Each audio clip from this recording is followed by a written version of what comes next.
Bonsoir madame, bonsoir monsieur. Une circulaire du président de la République sur la préparation du budget 2018 qui appelle à traquer les fonctionnaires fictifs, à être regardants sur le paiement d'émissions et autres primes.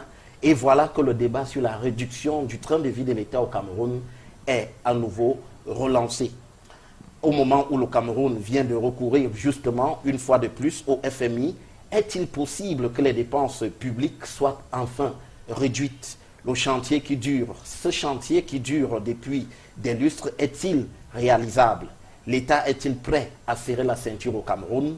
Deux invités nous éclairent sur ce sujet ce soir dans le cadre de cette édition de Géopolis. Ce sont Jean-Robert Wafo, bonsoir. Bonsoir Guy Zogo, bonsoir à tous les téléspectateurs de l'émission Géopolis. Alors, je rappelle que vous êtes membre du shadow cabinet du SDF en charge de l'information et des médias, c'est bien cela? Tout à fait.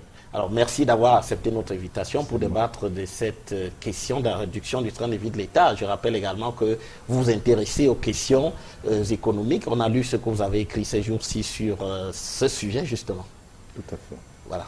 Merci encore. Alors, avec vous ce soir, Roger Betala, bonsoir. Merci Guy et merci donc aux téléspectateurs d'Equinox que nous aurons la possibilité d'avoir très nombreux ce soir pour parler de ce sujet important que vous avez décidé de mettre sur la table. Alors, je rappelle que vous êtes journaliste, spécialiste des questions économiques et que vous avez travaillé, vous avez animé pendant longtemps le service économique de la CRTV Poste Nationale. Effectivement, j'ai été recruté à la fonction publique le 18 février 1983. La CRTV nous a trouvés en 1987. J'ai été nommé chef de service économique en 1988. Je suis resté jusqu'en 2000. Et puis après, bon, j'ai occupé d'autres fonctions. Mais même en occupant les autres fonctions, je me suis toujours intéressé à l'économie parce que j'ai créé avec un certain nombre de collègues l'association des journalistes économiques du Cameroun, dont j'ai été secrétaire général pendant 15 ans et puis dont j'assure la présidence aujourd'hui. Merci d'avoir accepté notre invitation, Roger Betala. Alors, réduction du train de vie de l'État au Cameroun, mais il faut d'abord peut-être dresser aujourd'hui ce qu'est le tableau du train de vie de l'État, Jean-Robert Wafo. Comment se présente-t-il ce train de vie de l'État aujourd'hui au Cameroun? Pour un pays comme le Cameroun, n'est-ce pas, le train de vie de l'État est carrément un gouffre à sous, un gouffre budgétaire. J'en veux pour preuve une sortie remarquable, n'est-ce pas, du groupe parlementaire du SDF, c'était en 2009, que disait, n'est-ce pas, ce rapport. Ce rapport disait qu'entre 2007 et 2009, c'est-à-dire 3 exercices, oui. L'État avait dépensé comme 792 milliards de francs CFA pour les séminaires, les colloques, ainsi que les ateliers, comment on appelle ça aussi, de restitution, les frais de bouche, les carburants et lubrifiants, les achats de véhicules, 792 milliards de francs CFA en 3 ans, 2007, 2008, 2009. Et quand on se rend compte qu'aujourd'hui, on est carrément en train d'aller commander, on a commandé un prêt de 390 milliards au FMI, on tombe à la renverse. Donc voilà, je vais venir au cours de ce débat, je vais, n'est-ce pas, revenir beaucoup plus en détail sur ce gaspillage jamais égalé dans un pays. Mais en dehors de ce que vous avez relevé au SDF, les 792 milliards, il y a d'autres postes de dépenses qui semblent quand même assez, à la limite, on va dire, scandaleux. Mais bien sûr, je parle, n'est-ce pas, je reviens d'abord sur les salaires fictifs. Oui. Parce que c'est un scandale d'État. En 2007, en 2006, quand vous avez exercé, quand il y a une mission du FMI qui est donc arrivée au Cameroun, qui a rencontré les parlementaires du SDF, qui ont fait, puisqu'ils ne comprenaient pas pourquoi on n'atteignait pas le point d'achèvement, nos députés avaient fait état de ce qu'il y a un gouffre à sous, qu'il faudrait que le FMI essaie de mettre de la pression sur le gouvernement pour qu'il y ait un assainissement du fichier solde. Alors, il y a eu des résistances, mais le gouvernement n'avait pas de choix. Alors, qu'est-ce qui s'est passé?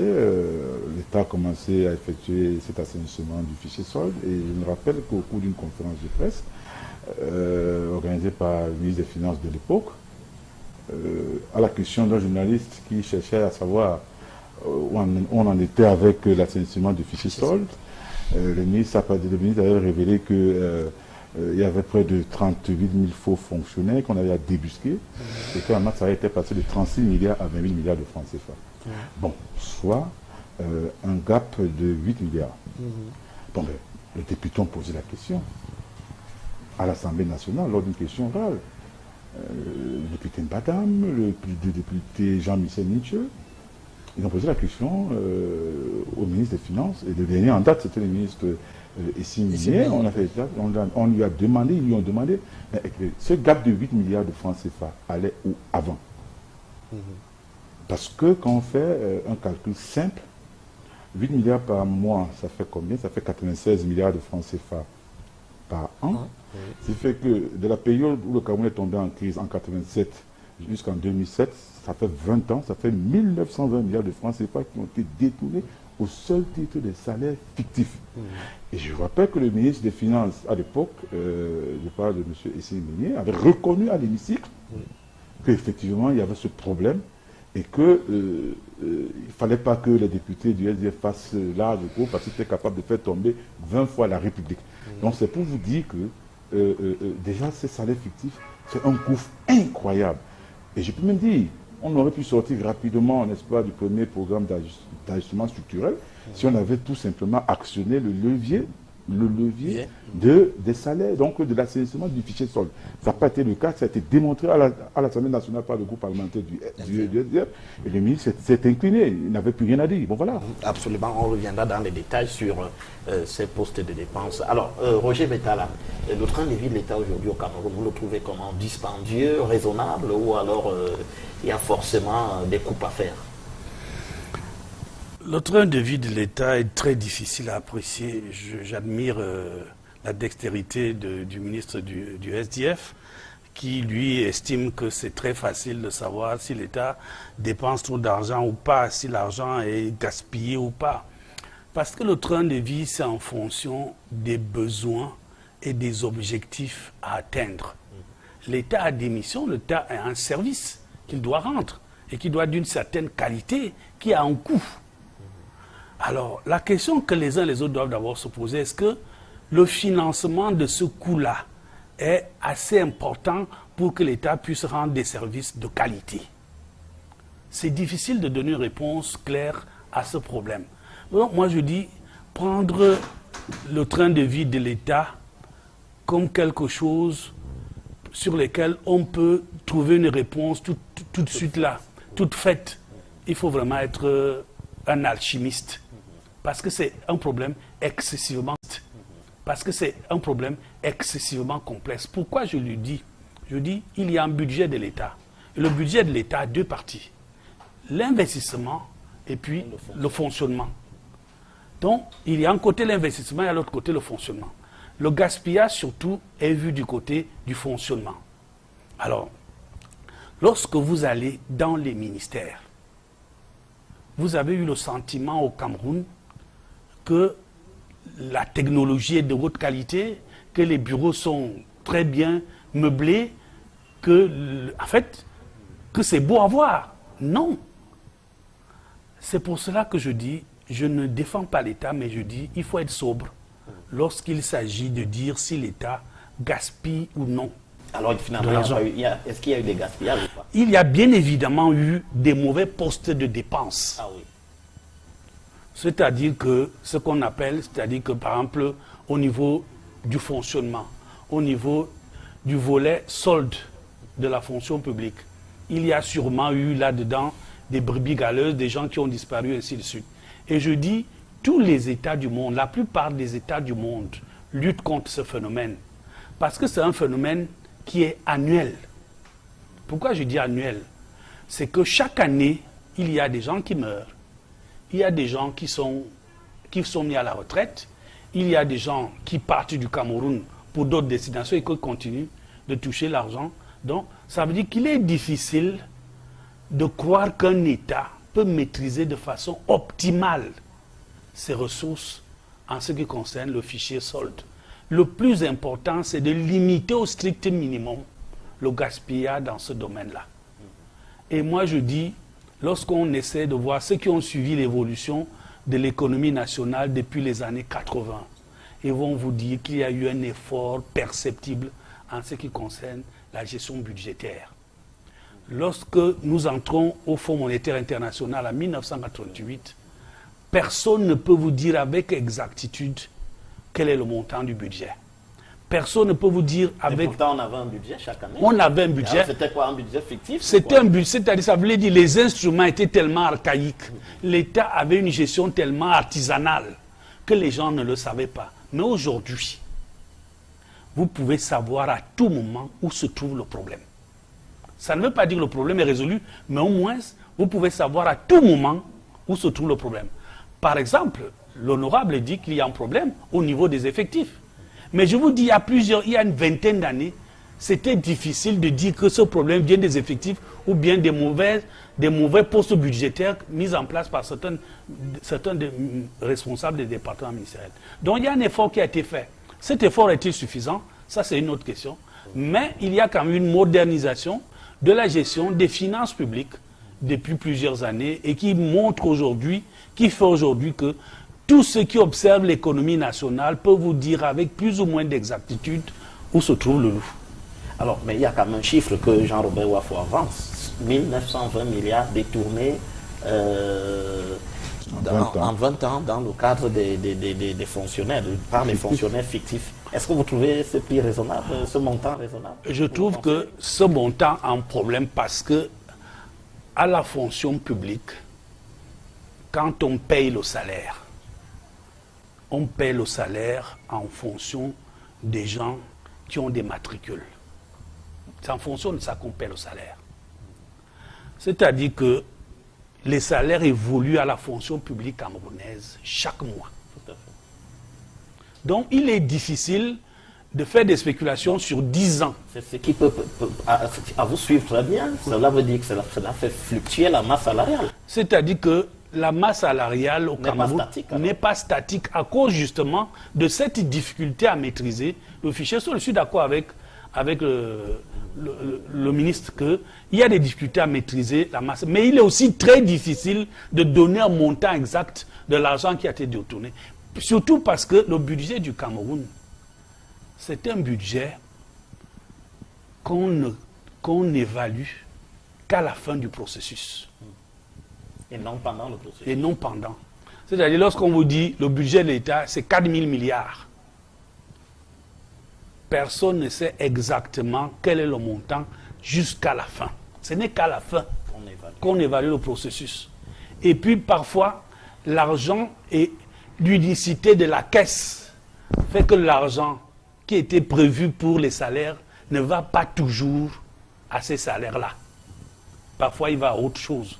C'est pour ça que je dis, moi je suis admiratif qu'ils connaissent exactement le montant qui a été détourné. Mais je dis, c'est très difficile. En fait, tout ce que je veux dire, c'est que c'est difficile de savoir exactement combien d'argent ont été détournés par les gens du fait des salaires fictifs.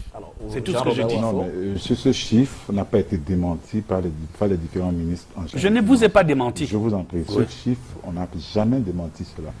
Je vous le dis, si c'est une révélation que vous avez, prenez ça comme tel. Parce que je vous dis, c'est clair. Et d'ailleurs, le président de la République, vous avez vu la circulaire du président de la République qui parle de comptage physique du personnel de l'État. Ça veut dire que, malheureusement, il le dit à quelle heure, mais on dit parfois mieux vaut tard que jamais. Il parle du comptage physique. Ça veut dire qu'il y a eu un problème. Il y a un problème pourquoi? Parce que qu'est-ce qui peut justifier, M. Roger d'État là? Que la masse salariale de l'État, qui était descendue à 28 milliards de francs CFA en 2007, soit remontée aujourd'hui à 75 milliards de francs CFA, alors que les gens sont allés en retraite. Qu'est-ce qui peut justifier cela? Si ce n'est qu'il y a des salaires fictifs. Qu'est-ce qui peut également justifier, n'est-ce pas, au niveau du train de vie de l'État, qu'on en soit aujourd'hui, depuis des années d'ailleurs, à organiser des séminaires, des colloques, des ateliers, on appelle ça des ateliers de restitution et validation. Si ces ateliers étaient signés et ces colloques étaient efficaces, le Cameroun serait le pays le plus dynamique au monde. Mais ce qui n'est pas le cas. Qu'est-ce qui peut justifier qu'on continue à avoir des dépenses, donc des véhicules de prestige au niveau de la fonction publique et encore plus chez les militaires? Qu'est-ce qui peut expliquer que les gens ont continué à donner de l'argent, à faire des décaissements et à partager l'argent aux gens dans des séminaires et autres, dans des sacs banjok? Parce que c'est également cela. Je pense pour ma part que il faut une réelle volonté politique. Et ça vient du sommet. Qu'est-ce qui peut également justifier cette tournée ministérielle à travers le pays, donc avec tout un convoi de véhicules, 4x4, 10, 15, 20 véhicules? C'est pas sérieux. Et je dis que la volonté politique, il n'y en a pas, parce que on a l'habitude de dire que le serpent pourrit d'abord par la tête. Et qu'est-ce qui peut expliquer, M. Roger Betala, que le Cameroun avait 20 millions d'habitants à une soixantaine de ministères, alors que la France qu'on aime citer a 60 millions d'habitants, à 15 ministères et 15 secrétariats d'État, 3 fois plus peuplé que le Cameroun, et des dizaines de fois, donc 10 fois, c'est 30, 50 fois plus riche que le Cameroun, si ce n'est qu'on entretient cette clientèle qui ira, n'est-ce pas, à chaque élection, à chaque échéance électorale, ira sur le terrain distribuer du riz, des sacs de riz et tout. Qu'est-ce qui peut expliquer ça?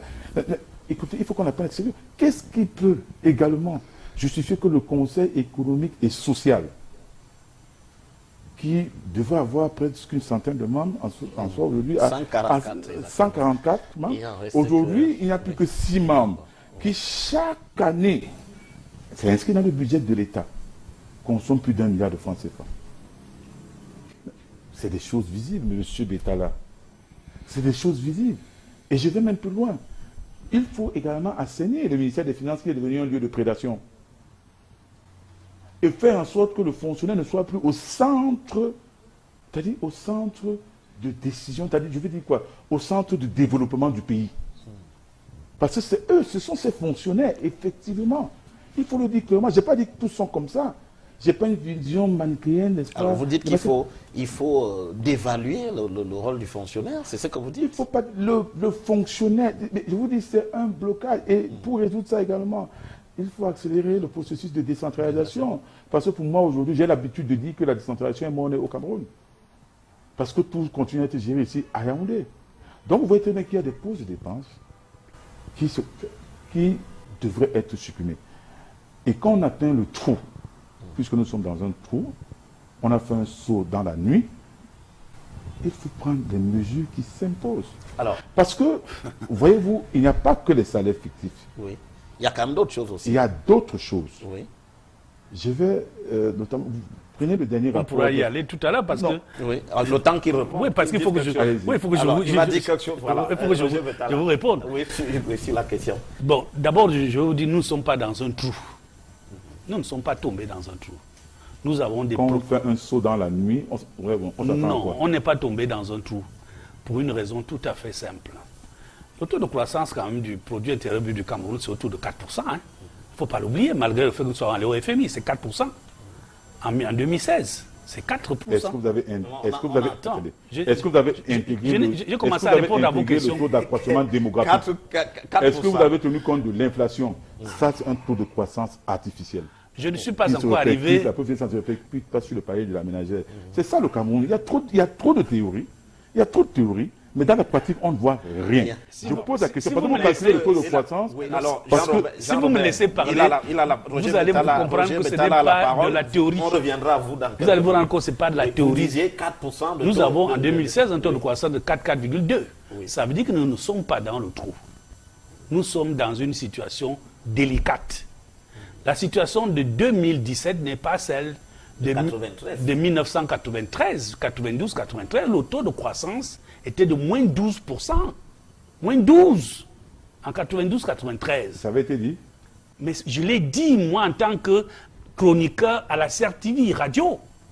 Je l'ai dit. C'était moins 12% l'exercice 92, 93. C'est là que nous allons jusqu'au fonds monétaire, jusqu'à la dévaluation. Nous sommes à 4%. L'écart est de 16 points entre la situation de 92-93 et celle de 2017. Ça, c'est un fait, ce n'est pas de la théorie. Deuxième, c'est donc je voulais seulement d'abord répondre à votre question. On n'est pas dans un gouffre, on est dans une situation difficile. Et lorsque vous analysez les 6 États de la CEMAC, vous allez vous rendre compte que si le compte d'opération aujourd'hui de la CEMAC reste à 50,2%, c'est parce que le Cameroun a un excédent suffisant pour soutenir les autres. Les devises de la Guinée équatoriale et du Tchad, c'est négatif. C'est moins comme neige au soleil. Oui, c'est négatif même, moins 8 milliards, l'autre ça doit être moins 7 milliards, quelque chose comme ça, d'euros. Donc, le Cameroun n'est pas au fond du gouffre. Et puis il y a une deuxième, il faut donner les infos. Le Cameroun dans la zone CFA est le pays qui a le ratio produit industriel sur PIB le plus élevé. La Côte d'Ivoire, c'est 13%, le Cameroun est à 16%. Donc dans la zone CFA, le Cameroun est le pays le plus industrialisé. Mais oui, je dis le ratio... Zone CFA, Afrique centrale. Non, zone CFA. Tout court. CFA, c'est-à-dire un mois, oui, Afrique centrale et Comores. Oui. Voilà la zone CFA. Le Cameroun est le pays le plus industrialisé parce que l'indice d'industrialisation, c'est le rapport des produits manufacturés sur le produit intérieur brut. Ça se voit. Le Cameroun est autour de 16%. La Côte d'Ivoire qui suit est autour de 13%. Ça, c'est les statistiques de 2016. C'est que les Camerounais voient toujours le mal. Les Camerounais, pourquoi est-ce qu'ils voient le mal? Peut-être parce que, je suis en train de... Est-ce qu'il y a des répercussions de tous les chiffres que vous donnez dans le panier de la ménage? Il y a quand même des répercussions parce que le Congo a réduit les salaires de moitié. La République du Congo. Le Tchad a fait pareil. Le Gabon est en train de baisser. Le Cameroun n'a pas baissé ses salaires. Jusqu'à présent, ils ne l'ont pas fait. Peut-être que ça arrivera. Mais écoutez, attends, je suis en train de... Il y a eu une double baisse en 93. On n'a jamais rattrapé cela. Non, la double baisse de 93, c'est parce que nous étions dans le trou. Oui, mais on n'a jamais rattrapé ce niveau. Peut-être c'est ça qu'il ne faut pas baisser à nouveau. Non, on n'a pas pu le rattraper parce que la situation ne s'est véritablement jamais améliorée au niveau où on peut le rattraper. Oui. Non, je voulais seulement dire au ministre que nous ne sommes pas dans le trou, nous sommes en difficulté. C'est qu'il y a le trou et il y a la difficulté. Le trou, c'était en 92-93. Là, nous étions plongés dans le noir. Cette fois-ci, il y a de la visibilité. Et quand vous analysez même les exigences du Fonds monétaire international, c'est quoi? C'est être rigoureux dans la gestion budgétaire, diversifier l'économie, essayer d'améliorer la situation extérieure de notre... essayer d'améliorer la balance commerciale, ainsi de suite. Tout cela est contenu dans le document de stratégie pour la croissance et l'emploi. Donc, en ce qui concerne l'analyse théorique, celle du gouvernement est bonne. Mais il y a seulement un problème, c'est la mise en application qui connaît quelques difficultés. Et concernant les salaires des fonctionnaires, je voulais dire à M. le maire que, en ce qui concerne les salaires des fonctionnaires, l'effort est réel en ce qui concerne la résorption de cette affaire. Parce que lui-même a donné l'exemple du gap de 8 milliards qui a été découvert. Ce gap a été découvert parce que l'État avait décidé de mettre en œuvre les moyens d'assainir le fichier solde. Sous la contrainte du FMI. Pas nécessairement. Quand il y a eu opération Antilope, il n'y avait pas encore le Fonds monétaire international. Mais on sait ce que Antilope est devenu. Non, il y a eu opération Antilope. L'opération Antilope a permis à l'État de faire des économies. L'opération Antilope a permis de débusquer beaucoup de fonctionnaires effectifs. Et puis, vous dites que ce que le chef de l'État dit, recensement physique, mais ce n'est pas la première fois. L'opération Antilope, moi j'étais fonctionnaire du ministère de l'Information et de la Culture à l'époque, c'était physique. Vous veniez vous-même. On n'acceptait même pas que votre femme ou un ayant droit, vous veniez vous-même avec vos documents devant quelqu'un qui les lisait devant vous. Donc c'était physique. Donc ce que le chef de l'État dit, c'est qu'il répète inlassablement ce qui doit être fait. Donc le poisson n'est pas pourri par la tête. La tête est vigilante. Et la tête rappelle aux uns aux autres ce que les uns et les autres doivent faire. Si vous avez suivi le discours du chef d'État du 31 décembre, où est la différence entre le contenu de ce discours et les exigences du Fonds monétaire international? Il y a une différence. Il n'y en a pas. La tête n'est pas pourrie. Alors, mais quand même, Roger Betala, cette bataille contre les difficultés, la tentative de réduction des trains de vie de l'État, on a quand même envie de se poser des questions. Ce n'est pas la première fois, Jean-Robert Wafo, quand même. Oui, on se souvient quand même, avant d'aller au FMI en 88, il y a eu des mesures qui ont été prises. Oui, mais il y a eu des mesures, mais il y a eu des blocages également. L'opération Antilope, le ministre Gaga Manadi l'a fait savoir à tout le monde qu'il a été, quand il a engagé l'opération Antilope, sur instruction du président de la République, il y a eu des blocages énormes. Il a dit, allez donc chercher à savoir où se situaient ces blocages. Il y a eu CJPS 1, il y a eu CJPS 2. L'État a mis des milliards de francs CFA. Pour quel résultat? Pour que la masse salariale passe de 28 milliards en 2007 à 75 milliards? C'est inscrit dans le quotidien gouvernemental Cameroun. Mais alors, est-ce que... Mais ça veut dire qu'il y a un problème. Oui. Et quand vous parlez du taux de croissance, moi, je mets ça un peu en doute. Hein. Parce que quand on nous dit qu'au Cameroun, nous sommes 20 millions d'habitants, et qu'on dit par exemple que Douala n'a que 1 900 000 habitants, et que la commune dans laquelle je réside, Douala deuxième, n'a que 261 407 habitants, moi je tombe à la renverse parce que le taux de croissance, ça se calcule comment? C'est-à-dire que c'est l'augmentation du PIB auquel il faut indexer, c'est-à-dire que indexer le taux d'accroissement démographique ainsi que l'inflation. Vous le savez très bien. Quand déjà le taux d'accroissement démographique est faux, parce que les chiffres qu'on brandit sont faux, vous comprenez bien que le taux de croissance qu'on brandit également, pour être poli, ne répète pas la réalité. Dans le FMI aussi se trompe. Mais, puisque c'est le Cameroun qui donne les chiffres au FMI. Pourquoi qu'ils n'ont pas d'autres sources? Est-ce que c'est le FMI qui fait le recensement chez nous? Le taux de croissance... Est-ce que le FMI fait le recensement? Je veux d'abord donner... chose. Je vais donner une précision concernant le taux de croissance. Oui, allez-y. Le taux de croissance réel est différent du taux de croissance nominal. Et je dis... Le taux de croissance réel du Cameroun, en fait le taux de croissance nominal du Cameroun, c'est 4%, c'est-à-dire la variation du PIB de 2016 à 2017. Oui, mais quand on parle de taux de croissance, bon, ça veut dire que vous faites, donc, vous ne me donnez pas tort. Parce que oui, le taux de croissance réel, comme ça se calcule dans d'autres pays, oui, le taux de croissance il faut indexer à cela parce que quoi? C'est un peu simple. Si vous avez un patrimoine qui augmente, et que, donc, dans votre maison, et que le nombre d'enfants augmente, bien évidemment, le nombre d'enfants va influencer, n'est-ce pas, donc la ration alimentaire. C'est tout à fait normal. On ne peut pas calculer le taux de croissance limitant juste à l'augmentation du PIB. Non. Non. Allez-y d'abord, monsieur le ministre, allez-y. Je vous répondrai plus tard. Mais vous avez parlé, n'est-ce pas, vous avez pris des exemples sur la Guinée équatoriale, sur le Congo, Tchad, le Gabon et tout. Bon, ils ont un pays, prenons d'abord les pays de la zone CEMAC, Guinée équatoriale, Tchad, Gabon. Ils sont allés contracter un prêt parce que, donc, à cause de la chute du cours du pétrole, qui a, n'est-ce pas, déséquilibré la balance de paiement, je veux dire même la balance courante, du fait des insuffisances de leur devise, à même de faire en sorte qu'ils fassent des opérations à l'extérieur. Mais le Cameroun, ce n'est pas le cas. Oui. Parce que la quote-part des ressources pétrolières du Cameroun a effectivement été reversée par la SNH conformément aux prescriptions budgétaires, je veux dire au budget de la nation. Donc ça veut dire quoi? Ça veut dire que le problème, ce n'est pas la chute des cours. Le problème au Cameroun est plus structurel que conjoncturel. Il faut qu'on le dise. Du fait de la mauvaise gestion. Je parlais du rapport de la Chambre des comptes pour le compte de l'exercice 2015. Que dit ce rapport? Que 40% du budget de fonctionnement de l'État ont fait l'objet de détournements, soit par le biais des marchés de gré, soit par le biais des marchés fictifs. Bon, le budget de fonctionnement de l'État du Cameroun en 2015, c'est de 2315 milliards de francs CFA. 40%, ça fait 926 milliards de francs CFA. Détournés. C'est le rapport de la Chambre des comptes. Les membres sont nommés par le président de la République.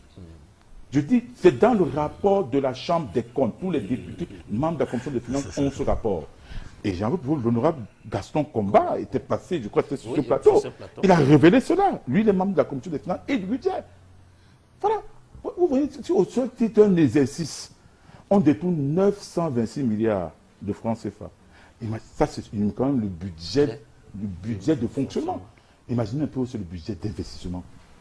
Quand on se rend compte qu'on s'est lancé dans des grands projets structurants, avec des infrastructures, dont les infrastructures irrelatives aujourd'hui ne nous rapportent rien. La plupart du temps, ces projets structurants, même ces projets dans l'ensemble, sont surfacturés, tout le monde le sait. Quand on dit par exemple que le stade de Japoma, c'est 160 milliards, qui fait donc quoi à ça? Dernièrement, on a inauguré l'immeuble de la CNP. On a inauguré. Non, oui. Je parle du palais des congrès. Des congrès, 12 milliards. On parle de 12 milliards de francs CFA. Avec 12 milliards de francs CFA, allez voir ce qu'on a fait là-bas. Après la rénovation. Après la rénovation, il faudrait bien que la Chambre des comptes passe là-bas.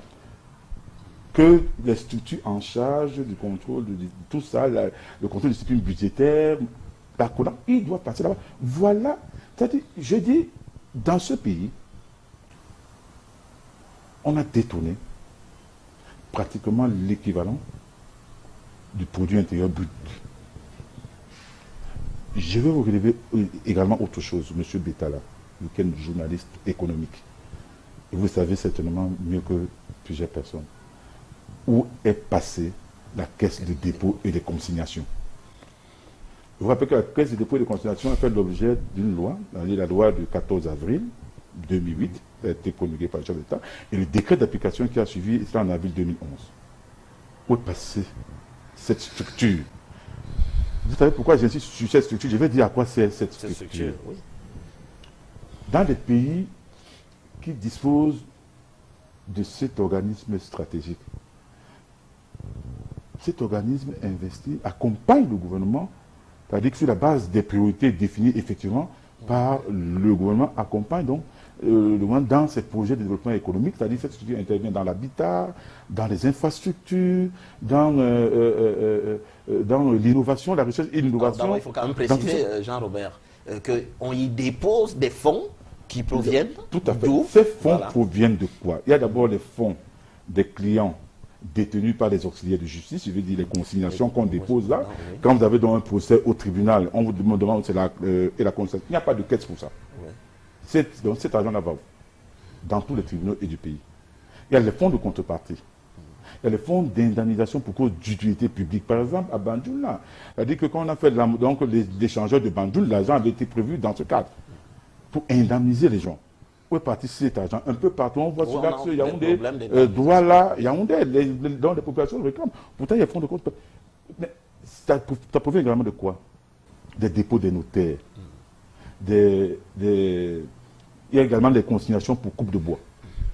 Il y a les consignations, il y a également les consignations des mandataires et des administrateurs en exercice, donc en exercice de leurs fonctions.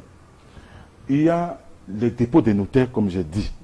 Alors, il y a plusieurs choses. Et les experts, cette question a été posée à la Commission des finances et du budget. Les experts estiment des pertes entre 6 000 et 9 000 milliards de francs CFA. Je dis bien les experts. Les plus modestes parlent de 6 000. Ceux qui sont un peu plus critiques parlent de 9 000. Le ministre des Finances, Alamine Ousmane, le sait. Il a été interpellé sur cette question à la Commission des finances et du budget. Donc vous voyez bien que tout ce que j'ai mis là, tout ce que je viens de révéler là, vous comprenez très bien que dans ce pays, on a détourné, je te dis, on a détourné un montant égal ou supérieur au produit intérieur brut. Et c'est pour ça, M. Betala, que je dis la crise est plus structurelle. Quand on se rend plus...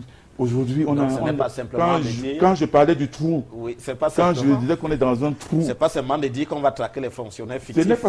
C'est au-delà de ça. Qui sont ceux... Bien sûr. Puisque 701 milliards de francs, on a contracté un crédit, on a contracté un prêt de 390 milliards de francs CFA. Il y a 101 milliards de francs CFA qui sont débloqués dans un premier temps. Ça ne viendra pas dans les caisses de l'État. Non. C'est pour apurer une partie de la dette extérieure du pays. Parce qu'il y a les créanciers du Cameroun qui ont mis la pression sur les FMI pour dire, bon, qu'est-ce qu'on fait?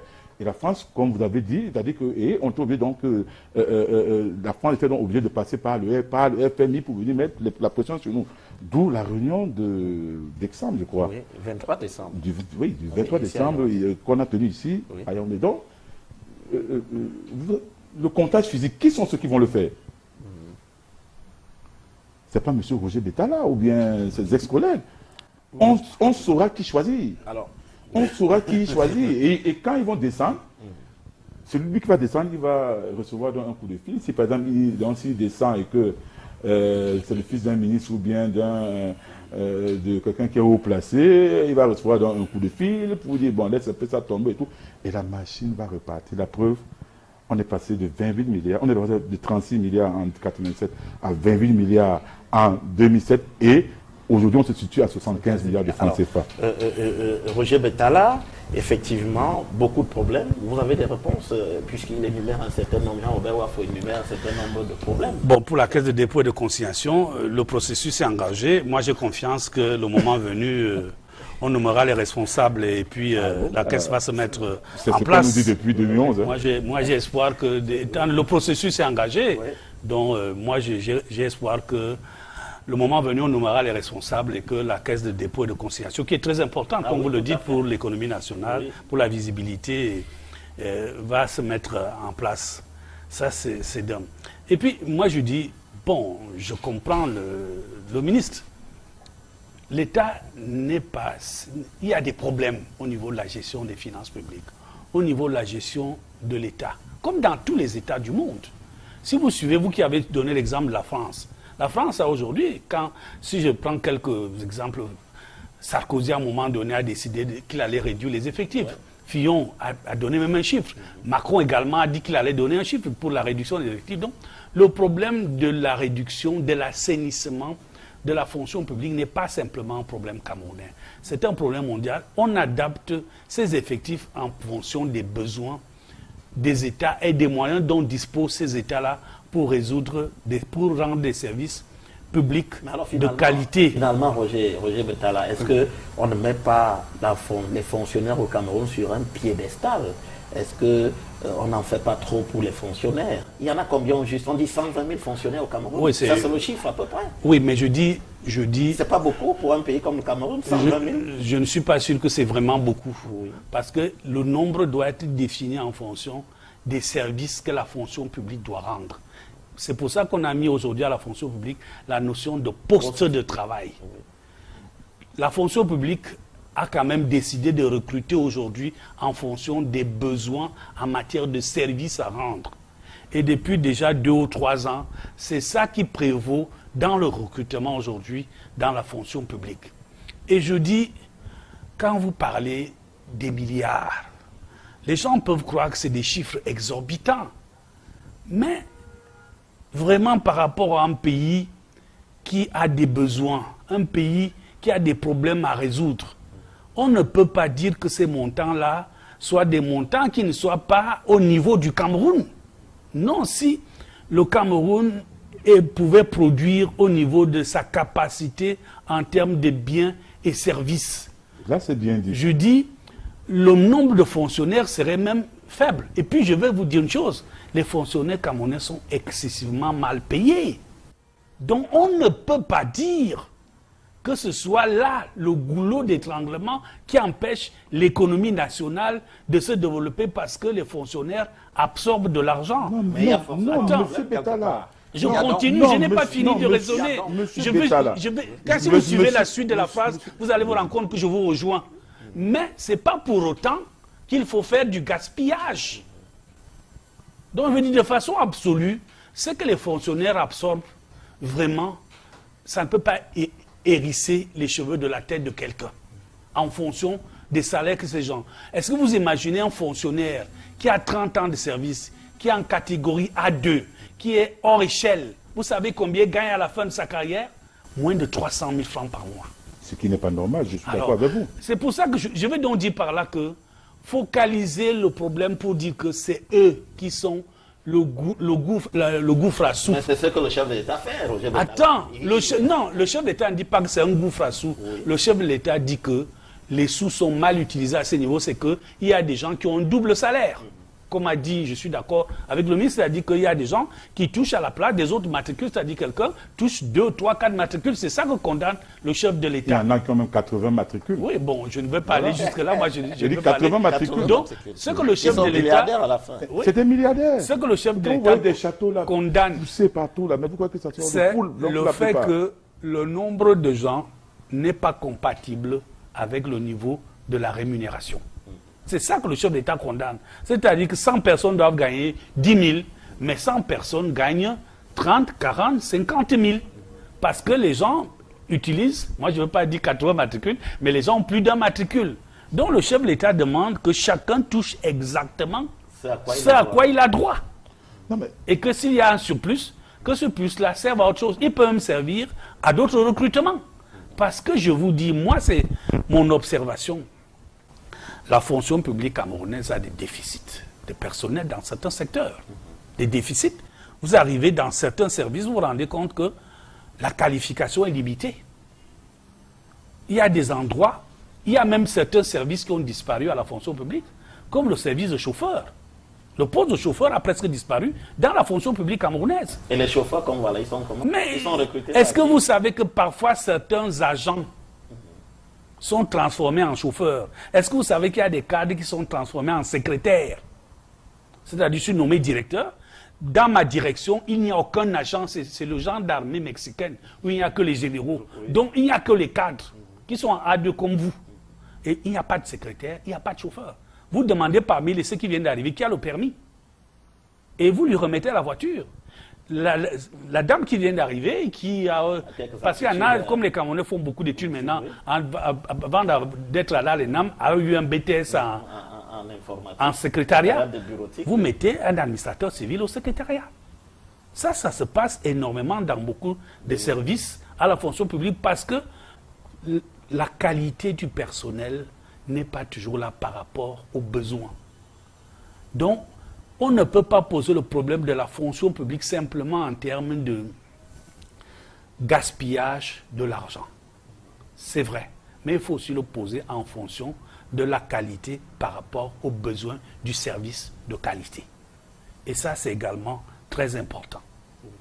Et j'ajoute parce que je crois que l'honorable a posé, parce que je n'ai pas bien suivi, parce qu'il a posé une autre question, honorable, je ne sais pas. Non, sur le rapport de la Chambre des comptes. Sur le rapport de la Chambre des comptes. C'est écrit noir sur blanc. Sur le rapport de la Chambre des comptes, je voulais vous dire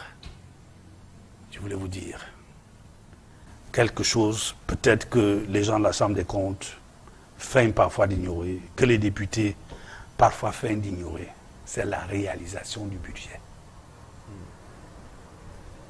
Avant d'utiliser ces milliards, il faut les réaliser.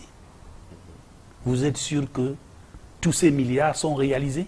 C'est effectivement ce que la Chambre des comptes a dit. Donc, c'est pour ça que je veux conclure. J'ai envie de conclure. Non, je veux dire que c'est pour ça que j'ai dit dès le début, c'est une question très délicate. Il ne faut pas la prendre comme si c'était un budget de la France ou un budget d'un pays où les choses sont transparentes et claires. Monsieur Bétala, vous n'allez pas quand même remettre en cause l'intégrité et la compétence. Je ne mets pas en cause la preuve. Je suis des hommes de qualité. Non, je suis interrogatif. Si j'étais affirmatif, j'aurais remis en cause. Vous voyez que moi je suis sobre parce que j'ai confiance en ce qu'ils font. Eux peuvent être sincères dans ce qu'ils font parce que le président de la Chambre des comptes, lui travaille avec des statistiques qu'on met à sa disposition. Je ne crois pas que le président de la Chambre des comptes a des fonctionnaires qui vont le tour du terrain pour savoir si telle trésorerie de Myome Salah ou de mon village à Mangama. Manifestement, ils ont des relais. C'est la raison pour laquelle ils ont pondu ça dans leur rapport. Le président de la Chambre des comptes, c'est quelqu'un de très très compétent. C'est des gars, des magistrats chevronnés. Mais je dis, il faut faire preuve de sobriété parce que le problème est plus complexe qu'il n'apparaît. Et je pose le problème de la réalisation du budget. Est-ce que les 9 milliards qui sont prévus pour le matériel de bureau sont effectivement réalisés au niveau de 9 milliards? Ça, c'est pas probable. Je dis, et je peux l'affirmer, c'est rarement le cas. Alors, bien entendu, quand on vous entend évoquer tous ces cas, Jean-Robert Wafo, Roger Bétala, nous convenons qu'il y a quand même finalement des dépenses, des gaspillages qui peuvent être évités. Alors maintenant, sur quoi est-ce qu'il faut taper exactement? Où est-ce qu'il faut aller chercher? Qu'est-ce qu'il faut faire? On a énuméré ici un certain nombre de postes de dépenses qui sont assez dispendieux, les séminaires, mais le chef d'État ne parle pas, Roger Bétala, des véhicules administratifs. Il n'en parle pas. Le carburant, il y a des chiffres qui ont quand même parlé de 75 millions par jour pour le carburant, simplement. pour l'État du Cameroun. Entre les chiffres et la réalité, Oui, je oui, dis il y a tout à souvent, fait. Mais quand même. parce que Mais on voit, je on vous voit dis, des véhicules. Non, je comprends On même voit- M. Roger Betala, il est prudent. non, c'est pas Il la est prudence. prudent, On il voit est quand prudent. Vous savez qu'il a été chef service économique à la Oui. CTV, donc il a certainement eu à accompagner certains ministres. Tous les ministres des Finances. Et puis Ouais. bon, il est manifestement, et je comprends, hein, parce qu'il a une conception de la République qui, et je suis bien d'accord, qui impose qu'il ne s'exprime pas sur des sujets dont il a pu prendre connaissance étant en fonction. Je comprends un peu bien votre donc vous êtes difficulté. en train de... Non, vous êtes en non, train... alors, parce que je crois, là, il attaque mon jugement. Non, Ça veut non, dire non, que... non, Non, ça veut dire que... j'ai non, parlé c'est du que vous- devoir de réserve et ce n'est que normal. Non, non, non. Vous avez- Ici c'est la science. Il n'y a pas de devoir de réserve ici. Ici, c'est la science. Tout ce que je dis, j'y crois. Et je dis, tout ce que je dis, c'est bien beau d'avoir tous ces gros chiffres. Mais il faut que ces chiffres soient réels. Non, mais ces chiffres sont, Attends, ces je chiffres dis- sont scandaleux. Est-ce Quand on que- se rend compte qu'au Cameroun, le SMIC au Cameroun, c'est de 36 000 francs CFA. Hein? Le taux de pauvreté, c'est de 40%. Ça veut dire que 8 millions de Camerounais vivent avec moins de 2 $, donc moins de 1000 francs par jour. Et pendant ce temps, il y a des gens qui sont là, ils narguent les gens dehors, tout simplement parce que ce qu'ils poussent là dehors, tout sur le fil de rapide, incalculable. Donc il faut Je suis ces d'accord. chiffres choquent. Il n'est pas normal que dans un pays comme le nôtre, que l'unité Mais parfois, c'est aussi caricatural, hein. que l'unité de mesure des détournements soit le milliard. C'est pas normal. Les gens ont exagéré.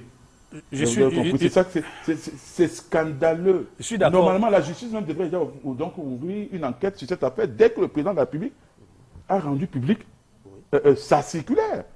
Parce qu'il ne suffit pas seulement de débusquer les gens, mais il faut également les poursuivre. Non, il y a... Parce que, vous voyez, oui. C'est que vous croyez donc que Et le c'est pour ça contrôle que je supérieur parle- de l'État ne travaille Non, pas. et c'est pour ça que Le je- contrôle non, mais- supérieur de l'État travaille et traque Monsieur les le- gens chaque jour. Il y a des gens Mais qui le sont contrôle traduits. supérieur de Il y a l'État des, il y a des tas de mais le fonctionnaires qui contrôle- sont là, je suis d'accord, qui ont des mais- débats, je qui suis sont mis en d'accord. débat. Je suis Qui sont mis d'accord. en débat. Je suis Et vous ne le d'accord. savez pas. Et Il vous faut- croyez toujours que... Il ne faut pas seulement les mettre en débat, parce qu'entre-temps, ils auront bénéficié. On applique la loi. Ils auront bénéficié. J'ai dit, c'est pour ça qu'il faut On pas applique la seulement- loi. Il y en a qui parce sont qu'il y mis en des- débat, parce il y en qu'il a des d'autres qui sont allés en intérêts. prison. Oui, mais La preuve. Ils doivent tous aller en Je ne prison. sais pas si un pays en Afrique où les hauts cadres, les hauts dignitaires sont en prison comme au Cameroun. Non, je ne vais pas m'exprimer là-dessus parce qu'il y a parfois des couloirs. Donc, il y a des virgules Connotations politiques politiques là-dessus. là-dessus. Ça n'est pas très crédible. Moi, je vous Vraiment, comprends. vraiment, Vous parce prenez que- ce qui vous arrange Non, dans les actions non, de mais- l'État. Non, Attends, non, moi, je vous comprends. Non, monsieur Betala, prenez la somme, prenez le montant global de tous ceux qui sont en prison, ce qu'on leur repose d'avoir détourné. Ça n'atteint pas le PIB national qu'on a détourné. Je vous ai dit qu'on a détourné au moins l'équivalent C'est ce que du vous dites. PIB. Ça, c'est ce que C'est-à-dire vous dites. Non, mais écoutez, ces visites, c'est pas déjà porté dans des Non. démonstrations. Et puis, Non. non, mais nous sommes là. Je vous comprends. Vous avez un devoir de réserve. C'est tout à fait normal. Moi aussi, je vous comprends. Bon, mais vous avez- devez jouer le donc, rôle je de comprends- l'opposition. Je comprends votre déclaration. Moi-même, Nous sommes je devant vous- caméra. moi-même, je C'est vous- tout à fait normal. Vous le savez mieux Je que dis- quiconque, monsieur Betala. Je dis, moi aussi. Je sais que moi- vous êtes suffisamment intelligent, vous êtes compétent et vous le savez. Et je, Donc, c'est je que dis je dis- aussi, je peux aussi vous dire ceci, Qu'est-ce qui peut, par exemple, justifier, monsieur Betala, que je vous comprends. qu'aujourd'hui, Parce que vous il y ait appartenez. 20 000 fonctionnaires encore en fonction alors qu'ils devaient aller à la retraite? Mais je dis, c'est parce que J'ai dit 20 000. déjà, vous Le ministère des Finances, il y a 17 directeurs là-bas. C'est-à-dire combien doivent aller en retraite? Le Attends, MINAD. je dis ceci. Allez faire des Mais investigations c'est que dans vous ne tous les connaissez ministères. pas. Vous ne connaissez Et effectivement, Mais je s'ils vais vous partent en répondre. retraite, Vous ne me laissez en même partant pas en me répondre. retraite, Mais je ne laissez-moi. suis pas là. En partant en retraite, on peut utiliser, n'est-ce pas, c'est-à-dire que le gap, c'est-à-dire de leur salaire pour recruter d'autres. Parce que, voyez-vous, en 2008, après les émeutes de février 2008, quand le Il président ne de me la laisse pas. République... Parce que la ménage Non, il va change. parler, il va Non, parler. je n'aurais même Il pas va la dire possibilité sur de ce répondre point-là. sur Non, ce point-là. Non, je suis seulement sur ce point-là. Oui, oui. Permettez-moi une seconde. En 2008, après les émeutes de février 2008, le président de la République a signé un décret augmentant les salaires de 15% et les indemnités de non-logement de 20%. Le journal gouvernemental Cameroun Tribune, en termes d'évaluation, donc avait fait état de ce que cette disposition, ce décret devait coûter 8 milliards de francs CFA à l'État. Dans l'État. Et vous savez d'où sortaient ces 8 milliards-là? Parce que je l'ai dit depuis février 2007. Ces 8 milliards, c'est effectivement le gap, c'est ce qu'on a pu récupérer alors qu'on était seulement à mi-parcours de l'assainissement du fichier solde. C'est ça la réalité. Donc eux, en dégageant, en partant, la retraite n'est pas une sanction, le président lui-même le disait. En partant, ils libèrent des postes, ils font un temps soit mais ils disent qu'ils attendent le décret qui doit les amener en entrée en voie la tête, puisqu'ils ont souvent été nommés. Oui, quand ils disent qu'ils attendent le décret, je consens qu'ils sont en train d'accuser le président de la République. Parce que quand ils disent qu'ils attendent le décret, c'est pour dire au président de la République, qu'est-ce que tu attends pour nous envoyer en retraite? Donc voilà. Non, je vais vous dire ceci. Je vais vous dire ceci. C'est sûr que vous connaissez quand même le fonctionnement de la fonction publique. Bien sûr. C'est-à-dire quoi? C'est pas un labyrinthe. Hein. Voilà, le chef de l'État a la possibilité de vous prolonger. Moi qui vous parle, j'ai eu un décret qui m'a prolongé de 2 ans. Alors si vous veniez me trouver un an après ma date à laquelle je devais aller à la retraite en train de travailler, vous alliez me dire de partir. Mais ceux-là n'ont pas eu de prorogation. Attends, je suis en train de vous répondre. Donc ça veut dire que le départ à la retraite dépend du gestionnaire de la fonction publique qui est le chef de l'État. Quand vous êtes un fonctionnaire, il peut décider que vous ne partez pas. Et la plupart des gens qui sont dans les bureaux, il y en a qui ont ce décret-là de prolongation d'activité. Le chef d'État peut le signer 2, 3, tant de fois qu'il le veut. Il y en a aussi à qui on a déjà dit de partir et qui font et jouent au malin. À qui on a même fermé des bureaux. Et la plupart de ces gars qui sont là, qui jouent au malin, n'ont plus de salaire. Est-ce que vous savez ça? Arrêtés. Oui, les salaires sont arrêtés. C'est automatique maintenant. Tu fais ton cinéma, c'est arrêté. Donc si tu décides de venir à pied dans ton bureau, c'est ton problème jusqu'au moment où tu vas te rendre compte qu'il faut partir. Tous les avantages que tu avais sont arrêtés. Donc, c'est justement ça le problème de ce détail. Je vais donc dire que ceux qui continuent de travailler alors qu'ils n'ont pas eu la prolongation de chef d'État ne coûtent plus rien à la fonction publique en dehors de leur prépension. Parce qu'il y a d'abord la prépension qui est automatique. Donc, ils n'ont plus que ça. Donc, même si vous les voyez arriver, ils ne coûtent plus rien à l'État. C'est-à-dire ce que l'État leur payait comme directeur, ils n'ont plus ça. Bon, il y a peut-être des petits choses tels que certains bloquent les voitures, mais maintenant, les ministres, désormais, amènent même des huissiers.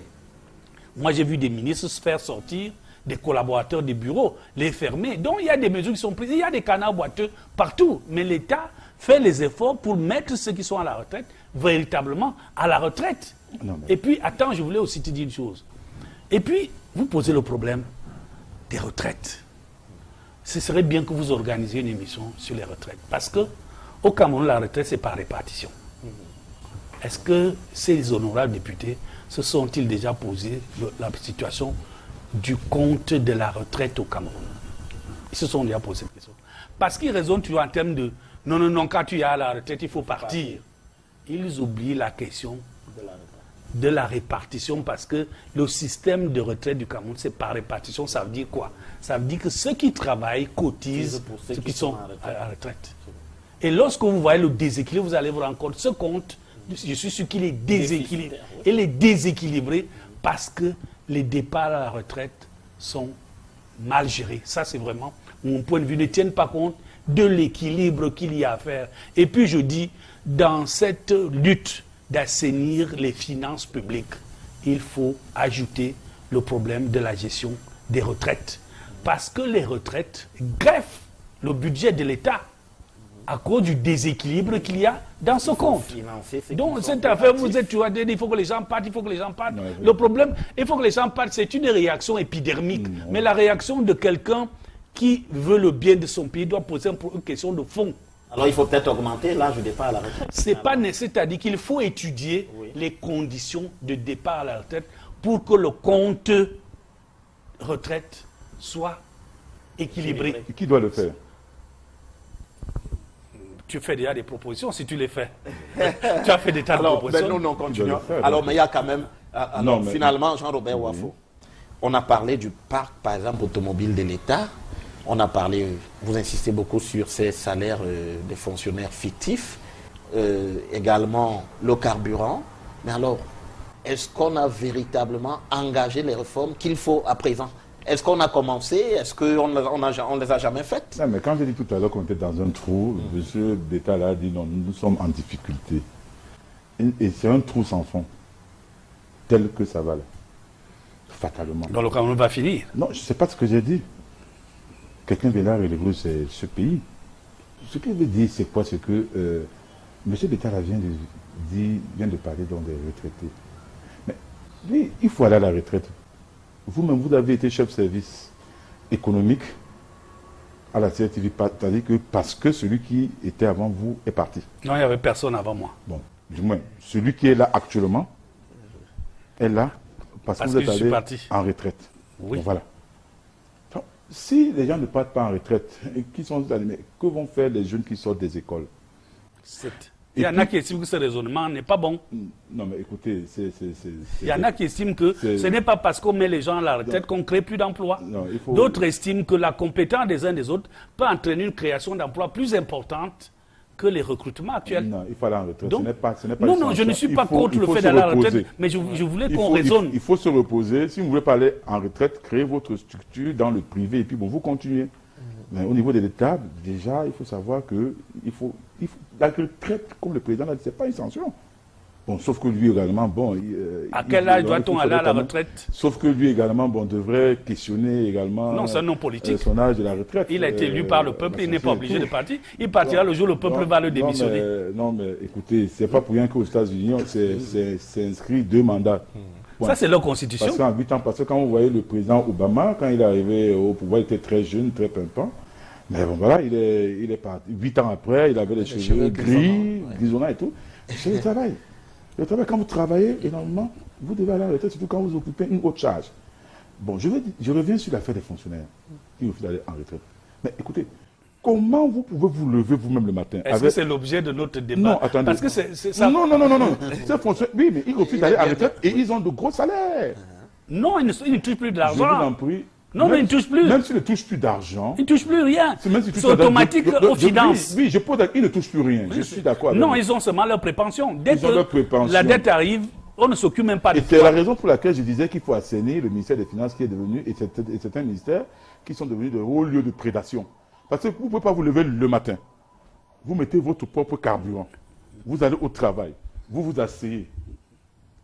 À la fin du mois, vous n'avez presque rien. Mais chaque fois, vous sortez. Vous roulez dans de gros véhicules.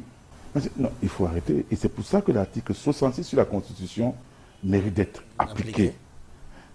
Parce que... Sur la déclaration des biens? Oui. Sur la déclaration des biens. Mérite d'être appliqué.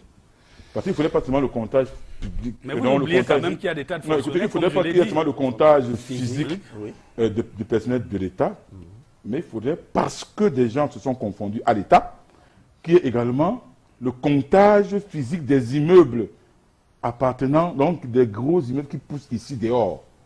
C'est important qu'on vienne demander à qui appartient cet immeuble.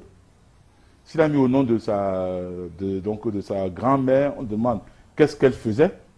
Et vous allez voir, les gens vont restituer ces immeubles à l'État. Parce qu'il y en a ici dehors, donc il y a des ministères même qui manquent. Je préfère qu'on s'arrête au sujet qui nous a réunis. C'est le sujet. Parce que c'est le sujet. Parce qu'ils dépouillent l'État. Ils dépouillent l'État pour aller investir pour leur propre compte. C'est le sujet. Il faut le prouver. C'est pour ça que je préconise également, il faut le prouver. À ne pas seulement se limiter au comptage physique, au comptage physique des personnels de l'État, de procéder également au comptage physique des immeubles qui poussent ici dehors de façon suspecte. Et il faudrait également que le Cameroun se dote d'un arsenal juridique en matière de lutte contre l'enrichissement illicite. Parce qu'il faut que ça passe également par une loi pour être un peu plus contraignant. C'est extrêmement important. Mais je peux vous dire quelque chose. Ceux qui sont en prison pour détournement, le détournement, c'est un enrichissement illicite. Ils sont en prison. Mais je suis d'accord. Mais oui, donc ça veut dire que nous avons un arsenal juridique qui permet, lorsque votre veste, je ne sais pas, vous l'avez payé. Est-ce qu'il y a une loi sur l'enrichissement illicite? Non. Non, c'est-à-dire lorsque vous détournez, le détournement est un enrichissement illicite. Parce que tu achètes des biens avec un argent qui t'appartient pas. C'est inscrit dans le code pénal, le détournement. Voilà. Mais est-ce que l'enrichissement illicite est inscrit dans le code pénal? Votre veste que vous avez, si j'estime que vous n'êtes pas capable de la payer, attends, je dis si j'estime, parce que je peux aussi dire que non, vous n'êtes pas capable, alors que en réalité, vous l'êtes. Donc, ça sera une dénonciation calomnieuse. Et c'est pour ça que je dis il faut faire attention avec la dénonciation calomnieuse. Et je dis nous avons un code pénal qui permet d'attraper les gens qui s'enrichissent de façon illicite et sont très nombreux du côté de nos prisons Le code ici. pénal, ça fait l'objet d'une loi. Oui. Mais je vous dis, dans ce code pénal, il n'y a pas un article sur l'enrichissement illicite. C'est pour ça que je fais la proposition, comme quoi, qu'il y ait une loi contre l'enrichissement illicite. Parce que vous verrez, vous serez surpris de dire que des véritables propriétés, c'est un peu comme les privatisations. On assiste aux privatisations braderies dans ce pays.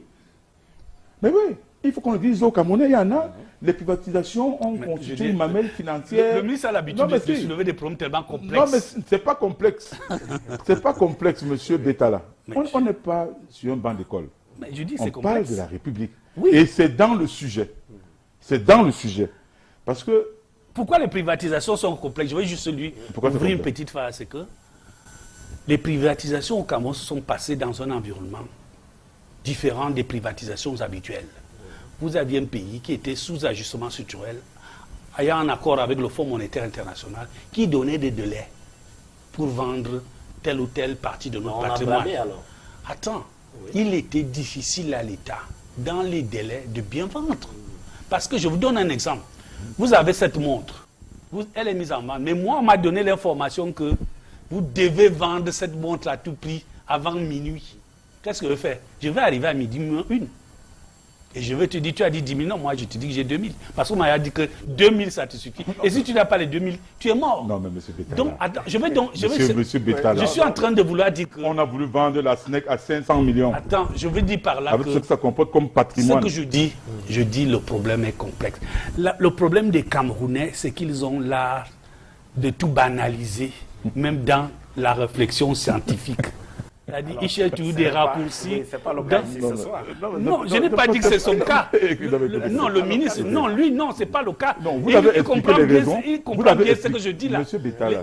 Lui sait très bien ce que je dis. Monsieur Betala, vous la êtes en train plupart des d'expliquer. privatisations qui ont été faites, le Cameroun avait le couteau à la gorge. Mais je suis d'accord. Vous Il le êtes sait. en train d'examiner, vous êtes en train plutôt d'examiner les causes qui ont conduit le pays à privatiser ses entreprises. Vous êtes dans les causes. Je suis dans seulement en les train de vous dire que, conséquences. je suis en train de vous dire Est-ce que que vous pouvez me la donner braderie n'est est-ce que vous pas... pouvez me donner les noms, dont les identités des véritables acquéreurs des parts de l'État? Moi, je ne connais pas Bon, les... pourquoi on a refusé, pourquoi le gouvernement de la République a refusé, à travers le Parlement, qui est acquis au RDPC de façon obèse, à bloquer la demande du SDF concernant la mise sur pied d'une enquête parlementaire sur les privatisations braderies qu'il y a eu? Je ne suis pas membre du Rassemblement des Nations. Il a fallu qu'il y ait, il a fallu qu'il y ait le drame des écarts pour qu'on se rende compte qu'il y a eu une supercherie dans la privatisation de la régie FECAM. Il faut ouvrir. Les gens sont enrichis là-bas. Oui, il y a une relecture. Et quel est ce pays où les milliardaires sont des fonctionnaires? S'il y a 50 milliardaires au Cameroun, 40 sont des fonctionnaires. Moi, je ne connais pas le nombre de milliardaires qu'il y a d'abord. J'ai dit que vous avez le devoir de réserve. Non, je suis sincère. Alors, non, écoutez, lorsqu'on a parlé... Il faudra qu'on vous interroge au T16 pour vous donner des informations qui peuvent être très utiles. Non, je vais répondre en direct. Non, très utile. Ce n'est pas pour vous arrêter. Non, je leur donne une piste.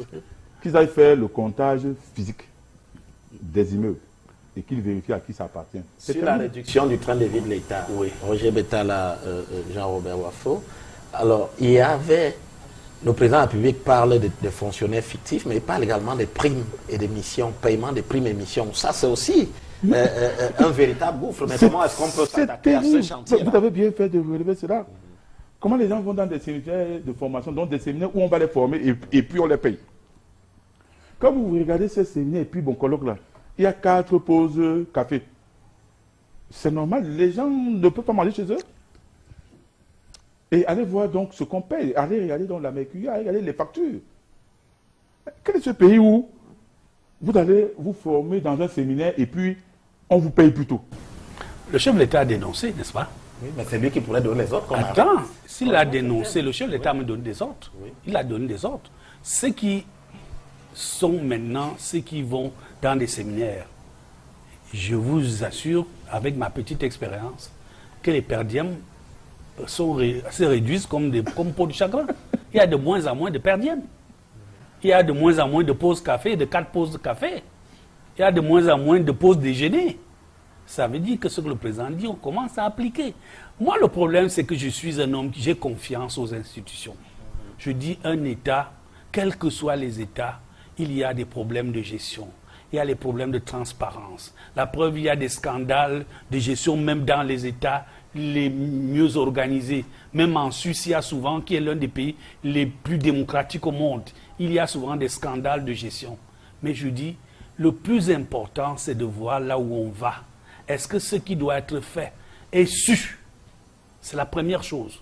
Et lorsqu'on voit ce communiqué du chef de l'État, on se rend compte qu'il sait au moins ce qui doit être fait. Et il demande aux gens de faire ce qui doit être fait. Et il prend des mesures pour que ce qu'il dit soit réalisé.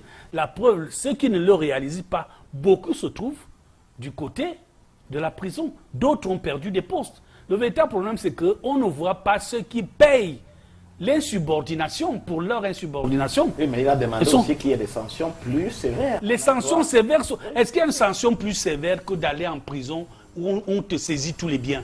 Il y a une sanction plus sévère pour un fonctionnaire qui a détourné, on te saisit les biens, on te met en prison, on t'oblige à rembourser. Il y a des fonctionnaires aujourd'hui qui sont astreints à cela. Non seulement qu'ils ont été arrêtés, privés de liberté, on a saisi tous leurs biens. En plus, on leur a dit qu'il faut payer ce qui reste. Parce qu'on s'est rendu compte que les biens n'étaient pas suffisants pour rembourser le corps du délit. Donc vous voulez dire que ceux qui sont dehors, c'est ceux qui n'ont pas volé? Non. Je veux dire que c'est que le processus est en cours. Je ne suis pas pessimiste comme vous. Même s'il faut construire, même s'il faut aller dans une localité du pays. La différence entre vous et moi, c'est que... prison, on les met tous là-dedans, ça ne générera personne. Non, la différence entre vous et moi, c'est que je vois les efforts qui sont faits. Et lui, il ne les voit pas. Lui, il trouve que rien n'est fait. C'est pas ce que j'ai dit. Attends, voilà. Je n'ai pas dit que rien n'est fait. Ça, c'est mon interprétation de ce que vous dites, qui n'est pas nécessairement la vôtre. Non, mais c'est une interprétation qui ne reflète pas la réalité. C'est ce que vous dites. Parce que vous parliez tout à l'heure. Je n'ai pas fini. Je voulais quand même laisser que je finisse quand même. Je dis, moi, je vois les efforts qui sont faits. Oui. Je vois d'où est parti ce pays. Il est là, en 1982-83, il suivait déjà, peut-être de loin, ces choses-là. Lorsque tu vois ce que le Cameroun est devenu une trentaine d'années plus tard, tu te dis quand même qu'il y a eu des efforts. Ces efforts sont-ils au niveau de des attentes des uns et des autres? Ça, c'est une autre interrogation, mais les efforts sont là. La chose serait très grave s'il n'y avait même pas de changement.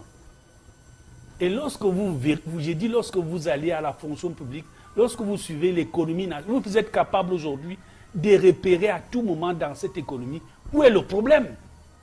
Ce n'était pas évident il y a une quinzaine d'années de savoir que les recettes fiscales ont diminué. Le ministre des Finances a sorti un communiqué l'autre jour qui faisait la situation de l'économie nationale au premier trimestre de l'année 2017. Les gens ont trouvé ça évident. Mais je dis, si vous réveillez nos parents qui sont moi il y a une vingtaine d'années, ils vont me dire, mon Dieu, le Cameroun est devenu comme les États-Unis. On peut savoir... Comment c'est devenu comme les États-Unis? Non, je veux dire qu'en termes d'actualisation des données, je vous dis, lorsque le ministre des Finances a sorti la situation financière du pays, au premier trimestre de l'année 2017 comparé à l'année 2016. Ça montre qu'un effort, parce que pour assainir, il faut maîtriser les données. Ça veut dire que l'État maîtrise de plus en plus les données et personne n'a contesté ces chiffres. Ça veut dire qu'il y a les efforts qui sont faits dans la qualité de la gestion. Elle n'est pas parfaite. Roger Betala, Jean-Robert alors il y a quand même que ce n'est pas la première fois qu'on lance ce genre d'initiative. Ça ne peut pas être la première fois. Oui, mais ça ne sera même pas la dernière fois. Au service économique en 87, le 20 juin 87, quand le président allait à l'Assemblée avant d'aller au FMI. Il y avait eu des mesures beaucoup plus fortes que celles-ci, mais les résultats n'ont pas suivi. Les résultats n'ont pas suivi comment? Vous savez, il y a eu des résultats. Mais on est allé au FMI. Non, ça n'a pas... Ce n'est pas parce que vous réduisez les effectifs, vous assainissez les finances publiques que vous n'êtes pas obligé d'aller au FMI. Non, le problème est plus global. Ce n'est pas parce qu'on a réduit les effectifs des fonctionnaires ou on a réduit les charges de l'État que vous n'allez pas au FMI. Nous sommes allés au FMI parce que le problème était structurel. Il n'était pas conjoncturel. Réduire les effectifs et les marges et tout ça, c'est ça qu'on appelle la conjoncture. C'est-à-dire qu'on croit que parce qu'on va prendre une décision dans un domaine bien précis. Le problème était plus profond. L'économie était rigide. Les filières de l'économie manquaient de flexibilité. La diversité de l'économie n'était pas une réalité. Nous avions une économie peu compétitive. Nous avions des problèmes énormes avec les entreprises d'État. Le pouvoir de l'ancien président créait ces entreprises pour augmenter le nombre de salariés, pour redistribuer l'argent qui venait du cacao, du café et du coton. C'était un problème structurel. C'est pour cela que nous étions obligés d'aller au FMI, parce que beaucoup de gens ont fait un mauvais diagnostic en 1988. Et ce n'était pas la faute de ceux qui ont fait le diagnostic. C'était la première fois qu'en Afrique, il y avait une telle secousse. Et les gens étaient habitués en Afrique à gérer les recettes. C'était tous des rentiers, pour la plupart. Ils ont cru que l'économie, c'est simplement vendre le cacao, le café et venir construire les routes et les machins.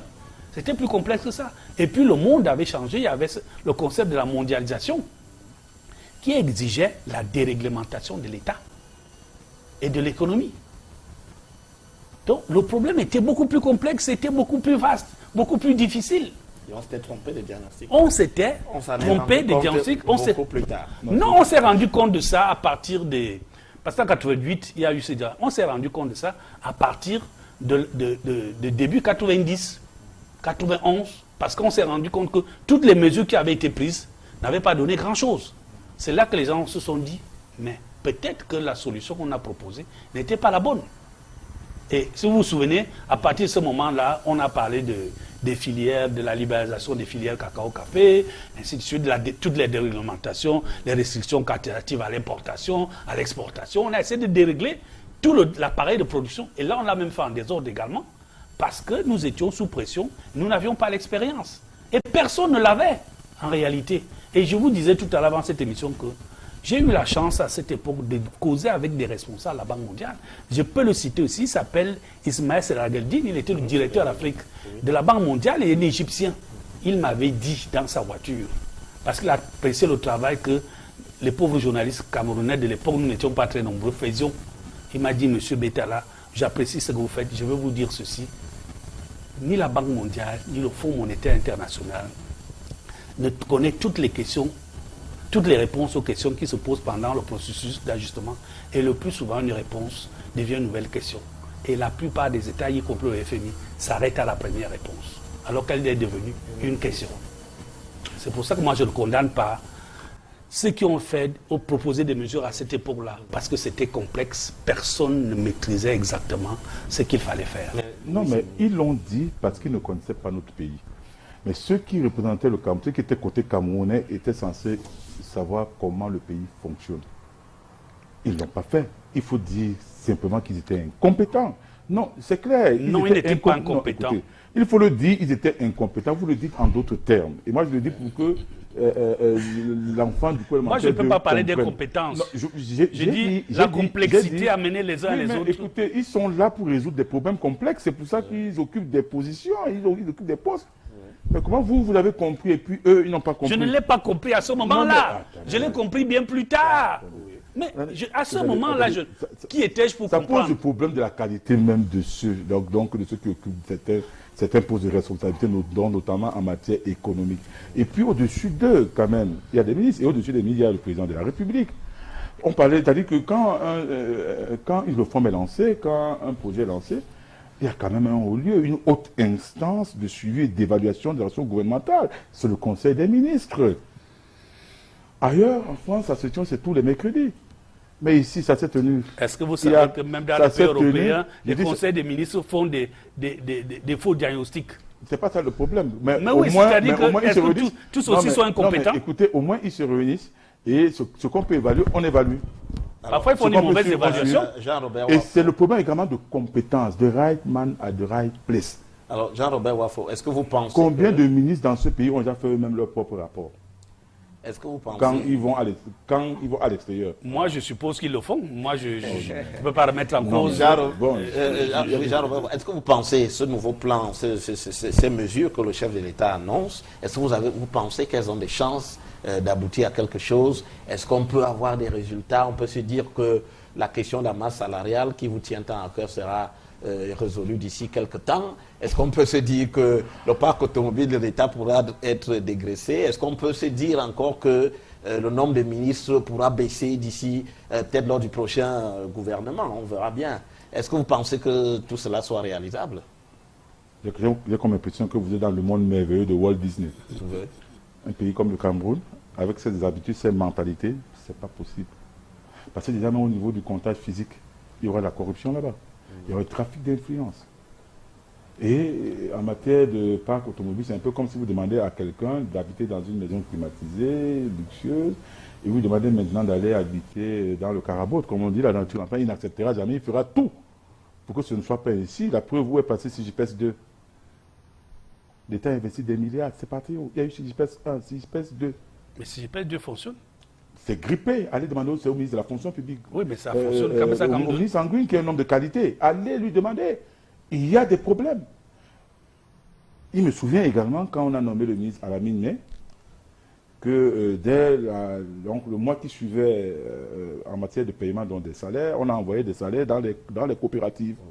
C'est des mafias qui exerçaient, qui venaient lui dire, OK, comme tu dis que tu es venu travailler, on t'attend. Essayez de lui demander, parce que moi je mesure, compte tenu des mentalités des différentes mafias, que ces gens vivent un drame insoutenable. Mais bon, ils ont été choisis, ils ont mis leurs compétences au service de la nation. Et malheureusement, ces mafias, il faut avouer, M. Betala, sont plus fortes que ceux qui vraiment veulent travailler. Et puis, je disais de right man à the right place. Mais vous ne pouvez pas quand même prendre un ingénieur de travaux publics, vous l'envoyer au ministère de la Santé. Et il faudrait, pour me résumer, qu'il y ait une réelle volonté de vouloir pourchasser les gaspillages et supprimer les dépenses improductives. Et pour le faire, il faut une réelle volonté politique. Tant que ce n'est pas fait, tant que ce n'est pas fait, tant que également, parallèlement à ça, on n'actionne pas l'article 66 sur la déclaration des biens, le Parlement n'adopte pas une loi contre l'enrichissement illicite, j'ai dit, on sera en train de marcher en arrière plutôt. C'est la raison pour laquelle je dis, nous sommes dans le trou. Bon, je voulais déjà vous dire que le ministre de la Santé n'est pas ne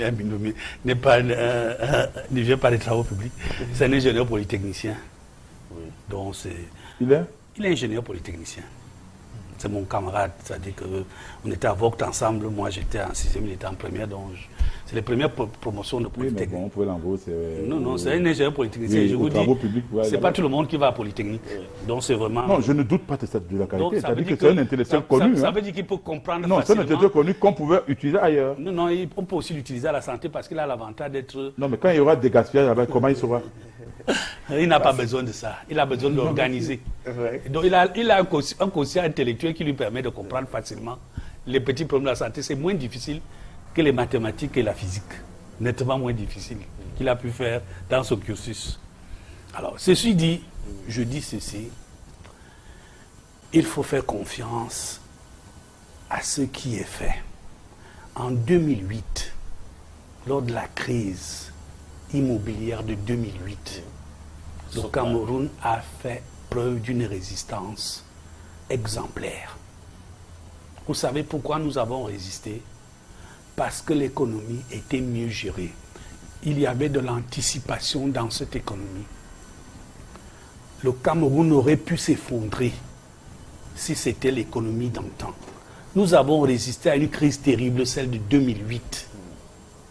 Les pays occidentaux n'ont pas pu. Eux qui ont tous les moyens d'usage de faux, ils déterminent les coûts des matières premières, discutent machin, n'appliquent même pas les lois de l'OMC, ainsi de suite. Le Cameroun a résisté en 2008. C'était ce président qui était là. Les gens n'ont pas, parce qu'ils n'ont pas compris ce qui se passait, ils ont cru que c'était évident. On aurait pu s'effondrer en 2008. Nous ne l'avons pas fait. Nous sommes aujourd'hui en 2017. Le Cameroun a un taux de croissance de 4%. Nous avons... Un taux de croissance théorique. Non, ce n'est pas théorique, c'est la variation nominale du produit. Non, là je suis sérieux, je parle de la science. Je parle également de la science. Non, la science c'est 4%. Théorique. C'est quoi? Je vais dire aux gens comment on le calcule pour que ce ne soit pas théorique. C'est la variation de la quantité de richesse nationale d'une année à l'autre. Entre 2017 et 2016, entre Non, 2000... il faut indexer. Non, ça c'est autre chose. Le taux d'accroissement démographique ainsi que le taux d'inflation. Ça c'est autre chose. Ça, je parle de l'accroissement. Parce qu'il y a des gens qui n'arrivent même pas à accroître leur richesse. Ça veut dire que le Cameroun, depuis 2006, que nous sommes entrés dans, après le point d'achèvement, il y a toujours eu accroissement de la richesse nationale. On n'est pas allé plus bas. On a toujours couru. Peut-être que cette vitesse de croissance-là n'est pas bonne parce qu'elle est même inférieure à ce qui est contenu dans le document de stratégie qui parlait de 5%. 5,5 jusqu'en 2020. Mais le Cameroun n'est pas descendu. Nous avons pu nous maintenir, on a pu maintenir la tête hors de l'eau. Ce n'est pas quelque chose d'évident. Je vous donne quelques exemples de pays qui avaient les 17% de croissance. La Guinée équatoriale avait. La Guinée équatoriale aujourd'hui a moins 9% de croissance. Le Tchad, pareil. Nous aurions aussi pu nous écrouler. Nous ne nous sommes pas écroulés. Et le Fonds monétaire international est arrivé. Nous allons au FMI de façon différente par rapport à 1992-93. Nous sommes debout en allant au FMI, on n'est pas couché. On est couché. C'est la différence. Monsieur Bétala, on est couché. Pourquoi nous sommes debout? Quand vous faites un prêt de 392 milliards de francs CFA, et votre financier vous dit, OK, je vous donne d'abord 101 milliards de francs CFA, et le reste sera échelonné sur 2 ans, ça veut dire que vous allez à genoux. Si vous acceptez, c'est parce que vous êtes à genoux. Non. Non, mais c'est clair. Et puis... Je dis non. Je vais expliquer pourquoi c'est non. D'abord, il faut comprendre le fonctionnement du Fonds monétaire international. Le Fonds monétaire international n'est pas une banque de prêts. Non. Le Fonds monétaire international te donne l'argent pour donner le signal aux autres que tu es solvable. Mais bien sûr. Attends. On n'a pas dit le contraire. Si le Cameroun est solvable, ça veut dire qu'il n'est pas à genoux. Nous sommes à genoux. Non. Tu ne peux pas être à genoux et être solvable. Et puis, deuxième chose. Le chef de l'État... Il y en a qui roulent en Mercedes et qui sont endettés à hauteur de plusieurs centaines de millions. Non, ça c'est non, c'est un peu ça le Cameroun. Non, non. Et puis deuxième chose, le Cameroun le chef d'État, c'est une ordonnance qui donne la possibilité au Cameroun d'accéder à un endettement non concessionnel. Vous savez ce que ça signifie? De combien?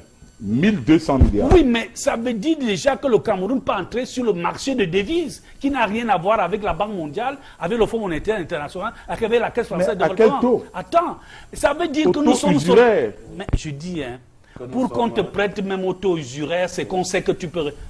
Et puis je vais te dire une deuxième chose. Le ministère des Finances va lancer bientôt l'emprunt obligataire. Pourquoi nous le faisons? Pourquoi nous diversifions les sources de financement? Parce que nous sommes capables de rembourser. Et ceux qui nous donnent l'argent savent que nous sommes capables.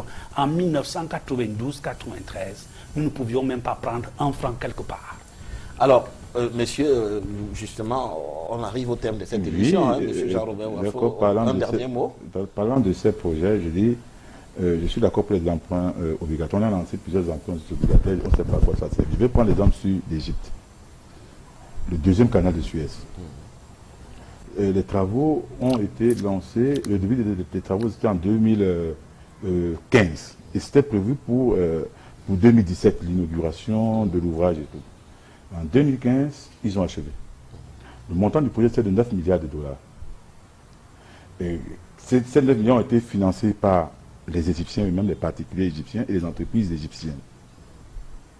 C'est-à-dire que ce deuxième canal de Suez devait permettre une double circulation des navires porte-conteneurs, une réduction, n'est-ce pas, du trafic, etc. Et ça devait doubler le nombre de navires qui devaient accoster, n'est-ce pas, dans ce canal. Ils ont acheté ça contre les bons d'investissement du Trésor. Ils ont prévu, ils sont clairs. En 2023, ça va rapporter 13,2 milliards de francs, 13,2 milliards de dollars. Voilà ce genre qu'on veut. C'est des endettements internes. Quand on va dehors, et surtout quand on est à genoux comme le Cameroun, qu'est-ce qu'on fait? On est obligé de lever les fonds même à des taux usuraires. C'est un peu ce que je voulais vous dire. Il y a des Camerounais qui peuvent le faire, qui peuvent financer certains grands projets. Malheureusement, ils ne croient plus. ils ne croient plus à la sincérité du gouvernement. Parce que manifestement, ils ont des informations vraies. Et on ne peut pas réduire. Comme quoi l'État... À partir des finances publiques, ça c'est aussi à cette heure-ci. Mais on emprunte, vous dites qu'il y aura un emprunt obligataire et tout, mais au niveau des finances publiques, il ne faut rien espérer en termes d'économie pour pouvoir financer autre chose. Oui, il y a le budget d'investissement public qui est là. Oui, oui il est là, il est en train d'être exécuté. Il y a le programme triennal d'urgence. Mais vous êtes pas au Cameroun alors? Non, ben... Vous avez vu moi j'ai vu sur vos télé l'hôpital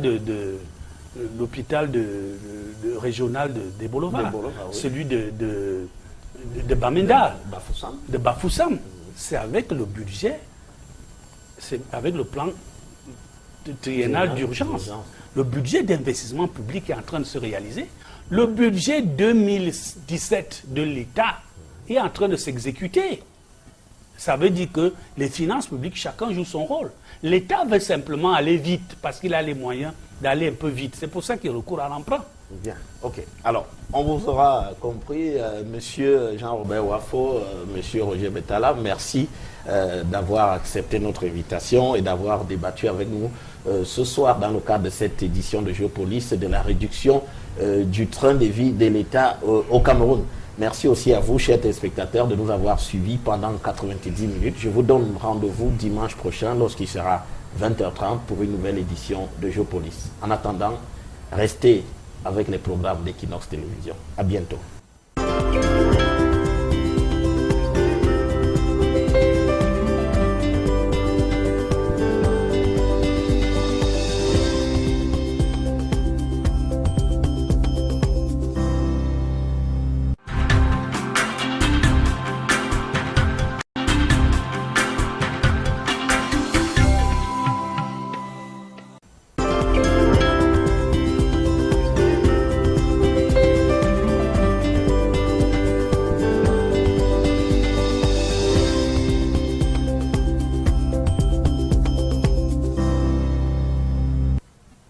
Bonsoir madame, bonsoir monsieur. Une circulaire du président de la République sur la préparation du budget 2018 qui appelle à traquer les fonctionnaires fictifs, à être regardants sur le paiement d'émissions et autres primes.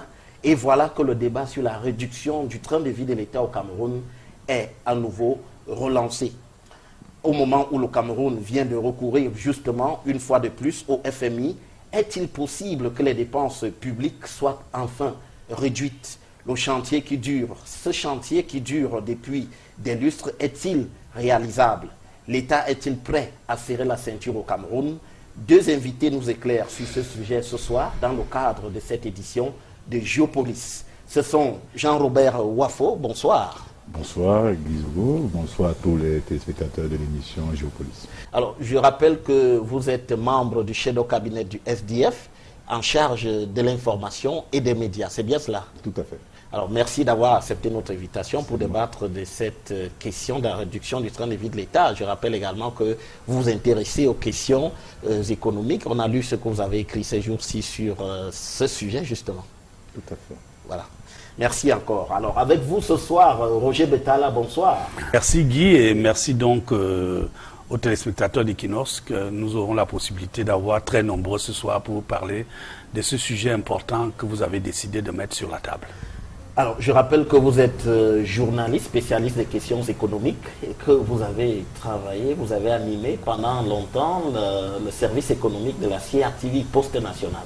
Effectivement, j'ai été recruté à la fonction publique le 18 février 1983. La CRTV nous a trouvés en 1987. J'ai été nommé chef de service économie en 1988. Je suis resté jusqu'en 2000. Et puis après, bon, j'ai occupé d'autres fonctions.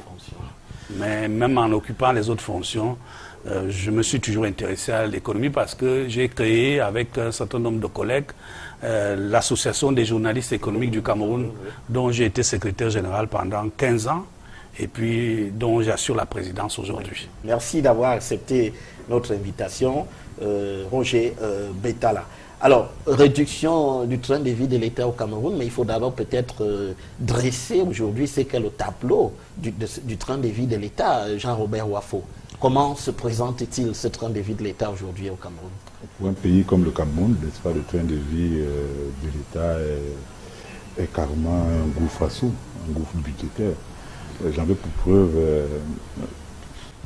une sortie remarquable, n'est-ce pas, du groupe parlementaire du SDF, c'était en 2009, que disait, n'est-ce pas, ce rapport. Ce rapport disait qu'entre 2007 et 2009, c'est-à-dire 3 exercices, l'État avait dépensé comme 792 milliards de francs CFA pour les séminaires, les colloques, ainsi que les ateliers, comment on appelle ça aussi, de restitution, les frais de bouche, les carburants et lubrifiants, les achats de véhicules, 792 milliards de francs CFA en 3 ans, 2007, 2008, 2009. Et quand on se rend compte qu'aujourd'hui, on est carrément en train d'aller commander, on a commandé un prêt de 390 milliards au FMI, on tombe à la renverse. Donc voilà, je vais venir au cours de ce débat, je vais, n'est-ce pas, revenir beaucoup plus en détail sur ce gaspillage jamais égalé dans un pays. Mais en dehors de ce que vous avez relevé au SDF, les 792 milliards, il y a d'autres postes de dépenses qui semblent quand même assez, à la limite, on va dire, scandaleux. Mais bien sûr, je parle, n'est-ce pas, si vous voulez, je reviens d'abord sur les salaires fictifs. Oui. Parce que c'est un scandale d'État. En 2007,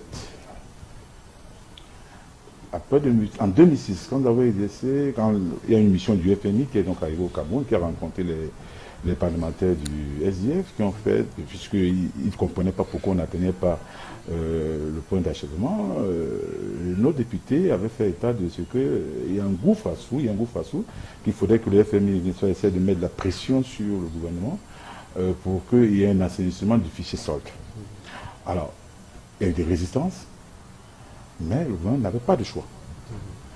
Alors, qu'est-ce qui s'est passé? L'État a commencé à effectuer cet assainissement du fichier solde, et je me rappelle qu'au cours d'une conférence de presse, organisée par le ministre des Finances de l'époque, à la question d'un journaliste qui cherchait à savoir où on en était avec l'assainissement du fichier solde, le ministre avait révélé que il y avait près de 38 000 faux fonctionnaires qu'on avait à débusquer, et qu'en masse, ça a été passé de 36 milliards à 20 000 milliards de francs CFA. Donc 10 fois, c'est 30-50 fois plus riche que le Cameroun. Si ce n'est qu'on entretient cette clientèle qui ira, n'est-ce pas, à chaque élection, à chaque échéance électorale, il ira sur le terrain distribuer du riz, des sacs de riz et tout. Qu'est-ce qui peut expliquer ça?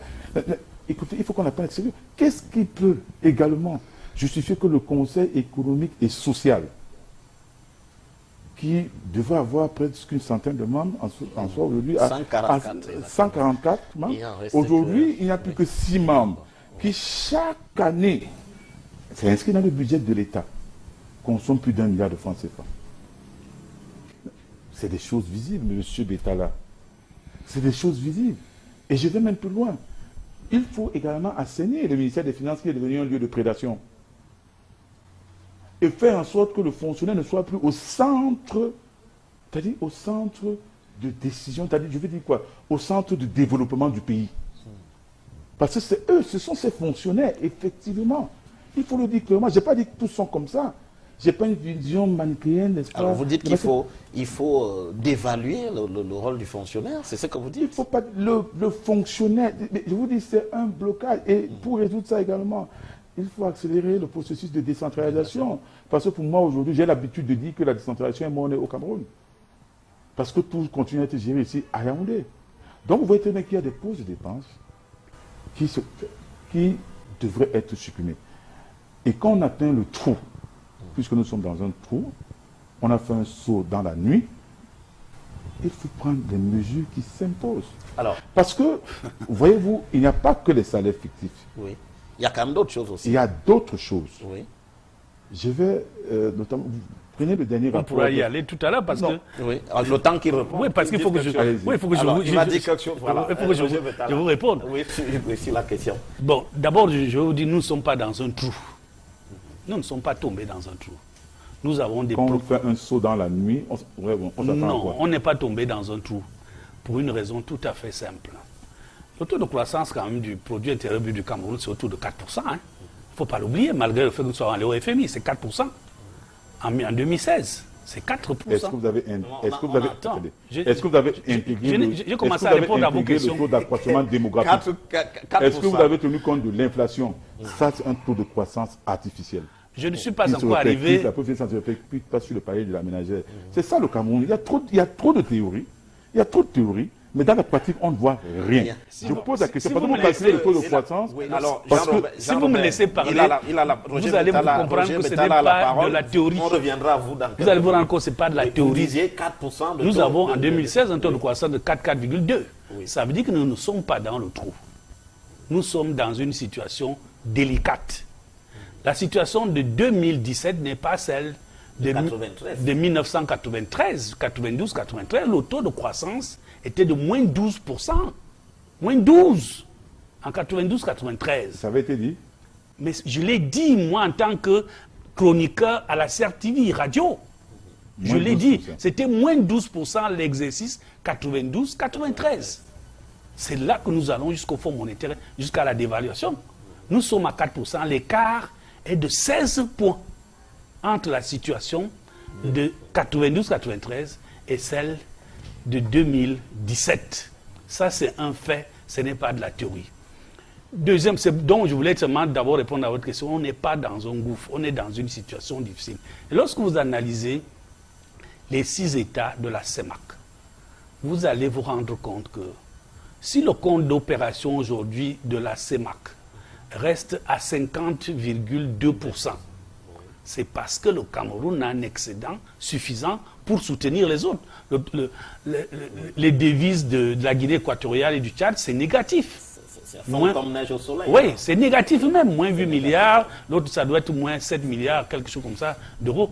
Donc, le Cameroun n'est pas au fond du gouffre. Et puis il y a une deuxième, il faut donner les infos.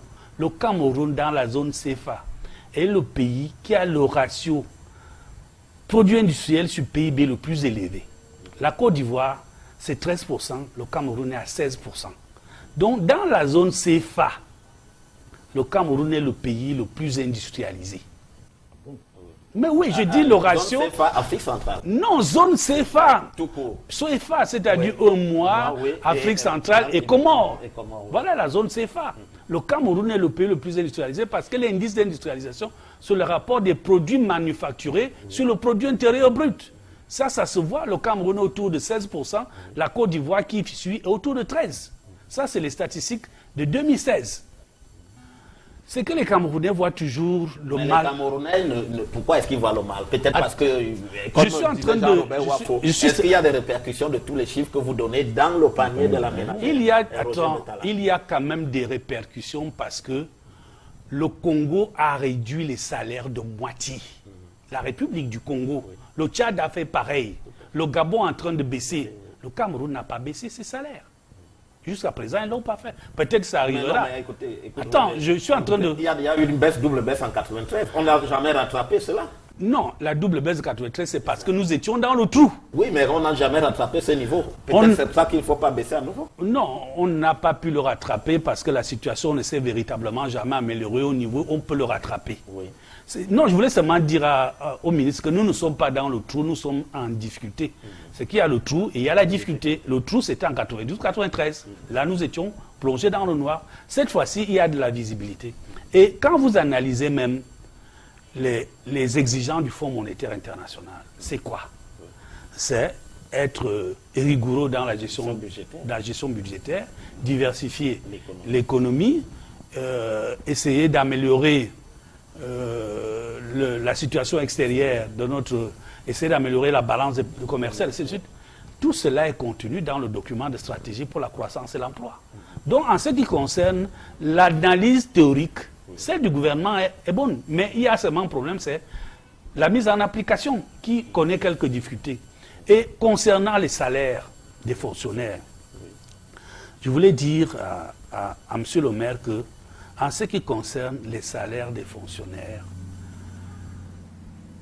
l'effort est réel en ce qui concerne la résorption de cette affaire. Parce que lui-même a donné l'exemple du gap de 8 milliards qui a été découvert. Ce gap a été découvert parce que l'État avait décidé de mettre en œuvre les moyens d'assainir le fichier solde. Sous la contrainte du FMI. Pas nécessairement. Quand il y a eu opération Antilope, il n'y avait pas encore le Fonds monétaire international. Mais on sait ce que Attends. est devenu. Non, il y a eu opération Antilope. L'opération Antilope a permis à l'État de faire des économies. L'opération Antilope a permis de débusquer beaucoup de fonctionnaires effectifs. Et puis, vous dites que ce que le chef de l'État dit, recensement physique, mais ce n'est pas la première fois. L'opération Antilope, moi j'étais fonctionnaire du ministère de l'Information et de la Culture à l'époque, c'était physique. Vous veniez vous-même. On n'acceptait même pas que votre femme ou un ayant droit, vous veniez vous-même avec vos documents devant quelqu'un qui les lisait devant vous. Donc c'était physique.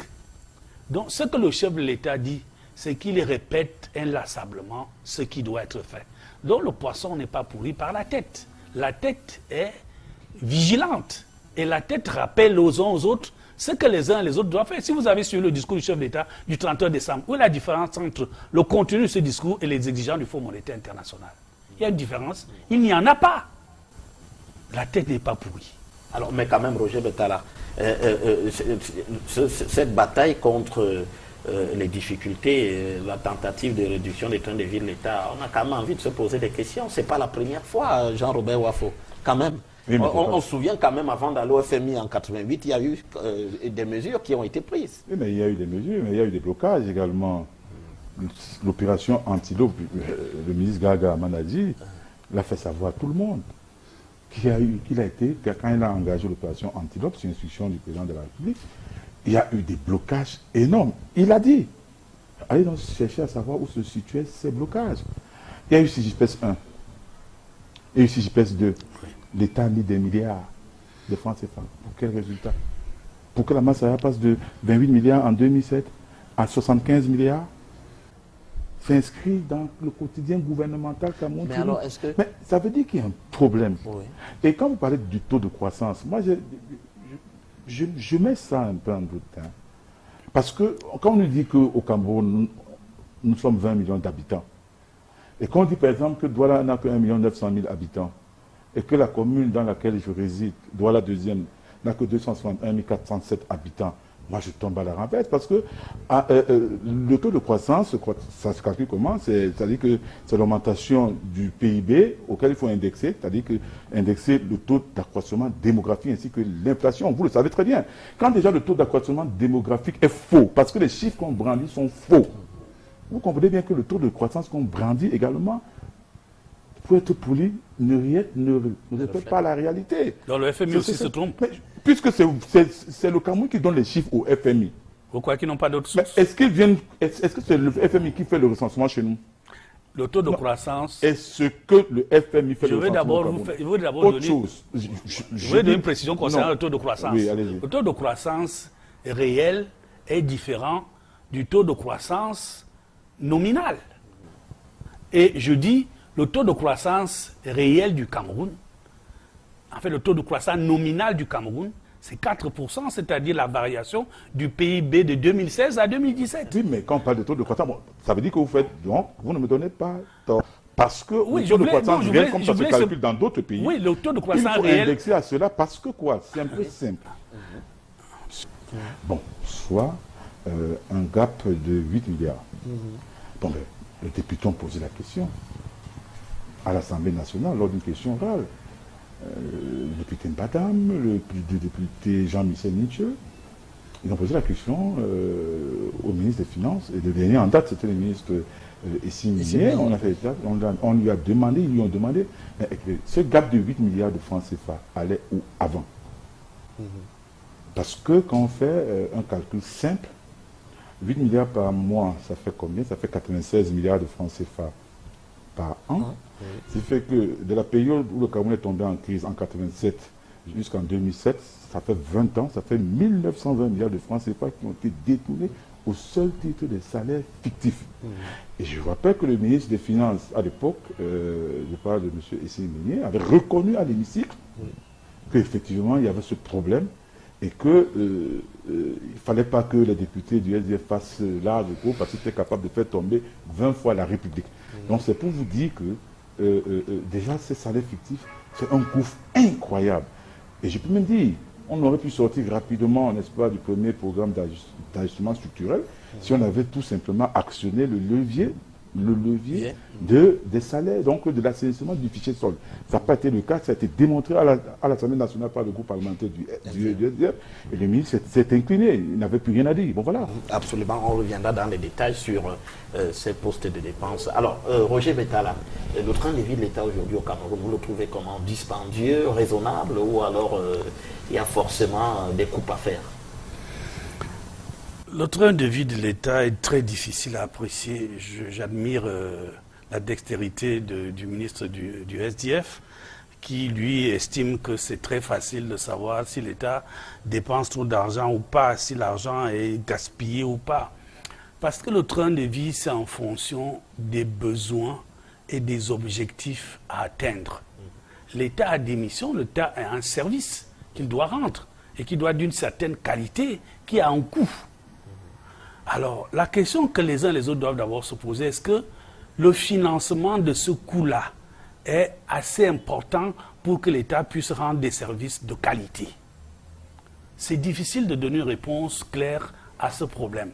Donc, moi, je dis, prendre le train de vie de l'État comme quelque chose sur lequel on peut trouver une réponse tout de suite là, toute faite. Il faut vraiment être un alchimiste. Parce que c'est un problème excessivement complexe. Pourquoi je le dis? Je dis, il y a un budget de l'État. Et le budget de l'État a deux parties. L'investissement et puis le fonctionnement. Donc, il y a un côté l'investissement et à l'autre côté le fonctionnement. Le gaspillage, surtout, est vu du côté du fonctionnement. Alors, lorsque vous allez dans les ministères, vous avez eu le sentiment au Cameroun que la technologie est de haute qualité, que les bureaux sont très bien meublés, que c'est beau à voir. Non. C'est pour cela que je dis, je ne défends pas l'État, mais je dis, il faut être sobre lorsqu'il s'agit de dire si l'État gaspille ou non. Alors finalement, est-ce qu'il y a eu des gaspillages ou pas? Il y a bien évidemment eu des mauvais postes de dépenses. Ah oui. C'est-à-dire que ce qu'on appelle, c'est-à-dire que par exemple, au niveau du fonctionnement, au niveau du volet solde de la fonction publique, il y a sûrement eu là-dedans des brebis galeuses, des gens qui ont disparu, ainsi de suite. Et je dis, tous les États du monde, la plupart des États du monde luttent contre ce phénomène. Parce que c'est un phénomène qui est annuel. Pourquoi je dis annuel? C'est que chaque année, il y a des gens qui meurent. Il y a des gens qui sont mis à la retraite. Il y a des gens qui partent du Cameroun pour d'autres destinations et qui continuent de toucher l'argent. Donc, ça veut dire qu'il est difficile de croire qu'un État peut maîtriser de façon optimale ses ressources en ce qui concerne le fichier solde. Le plus important, c'est de limiter au strict minimum le gaspillage dans ce domaine-là. Et moi, je dis, lorsqu'on essaie de voir ceux qui ont suivi l'évolution de l'économie nationale depuis les années 80, ils vont vous dire qu'il y a eu un effort perceptible en ce qui concerne la gestion budgétaire. Lorsque nous entrons au Fonds monétaire international en 1988, personne ne peut vous dire avec exactitude quel est le montant du budget. Personne ne peut vous dire avec... Et pourtant, on avait un budget chaque année. On avait un budget. C'était quoi, un budget fictif? C'était un budget, c'est-à-dire, ça voulait dire les instruments étaient tellement archaïques. L'État avait une gestion tellement artisanale que les gens ne le savaient pas. Mais aujourd'hui, vous pouvez savoir à tout moment où se trouve le problème. Ça ne veut pas dire que le problème est résolu, mais au moins, vous pouvez savoir à tout moment où se trouve le problème. Par exemple, l'honorable dit qu'il y a un problème au niveau des effectifs. Mais je vous dis, il y a une vingtaine d'années, c'était difficile de dire que ce problème vient des effectifs ou bien des mauvais postes budgétaires mis en place par certains responsables des départements ministériels. Donc il y a un effort qui a été fait. Cet effort est-il suffisant? Ça, c'est une autre question. Mais il y a quand même une modernisation de la gestion des finances publiques depuis plusieurs années et qui montre aujourd'hui, qui fait aujourd'hui que tous ceux qui observent l'économie nationale peuvent vous dire avec plus ou moins d'exactitude où se trouve le loup. Alors, mais il y a quand même un chiffre que Jean-Robert Wafo avance. 1920 milliards détournés en 20 ans dans le cadre des fonctionnaires, par les fonctionnaires fictifs. Est-ce que vous trouvez ce prix raisonnable, ce montant raisonnable? Je trouve que ce montant a un problème parce que à la fonction publique, quand on paye le salaire en fonction des gens qui ont des matricules. C'est en fonction de ça qu'on paie le salaire. C'est-à-dire que les salaires évoluent à la fonction publique camerounaise chaque mois. Donc il est difficile de faire des spéculations sur 10 ans. C'est ce qui peut à vous suivre très bien. Cela veut dire que cela fait fluctuer la masse salariale. C'est-à-dire que la masse salariale au Cameroun n'est pas statique à cause justement de cette difficulté à maîtriser le fichier. Je suis d'accord avec le ministre qu'il y a des difficultés à maîtriser la masse. Mais il est aussi très difficile de donner un montant exact de l'argent qui a été détourné. Surtout parce que le budget du Cameroun, c'est un budget qu'on n'évalue qu'à la fin du processus. Et non pendant le processus. Et non pendant. C'est-à-dire, lorsqu'on vous dit le budget de l'État, c'est 4 000 milliards. Personne ne sait exactement quel est le montant jusqu'à la fin. Ce n'est qu'à la fin qu'on évalue le processus. Et puis, parfois, l'argent et l'unicité de la caisse fait que l'argent qui était prévu pour les salaires ne va pas toujours à ces salaires-là. Parfois, il va à autre chose. C'est pour ça que je dis, moi je suis admiratif qu'ils connaissent exactement le montant qui a été détourné. Mais je dis, c'est très difficile. En fait, tout ce que je veux dire, c'est que c'est difficile de savoir exactement combien d'argent ont été détournés par les gens du fait des salaires fictifs. C'est tout ce que je dis. Non, mais ce chiffre n'a pas été démenti par les différents ministres. Je ne vous ai pas démenti. Je vous en prie. Oui. Ce chiffre, on n'a jamais démenti cela. Je vous le dis, si c'est une révélation que vous avez, prenez ça comme tel. Parce que je vous dis, c'est clair. Et d'ailleurs, le président de la République, vous avez vu la circulaire du président de la République qui parle de comptage physique du personnel de l'État. Ça veut dire que, malheureusement, il le dit à quelle heure, mais on dit parfois mieux vaut tard que jamais. Il parle du comptage physique. Ça veut dire qu'il y a eu un problème. Il y a un problème pourquoi? Parce que qu'est-ce qui peut justifier, M. Roger d'État, là?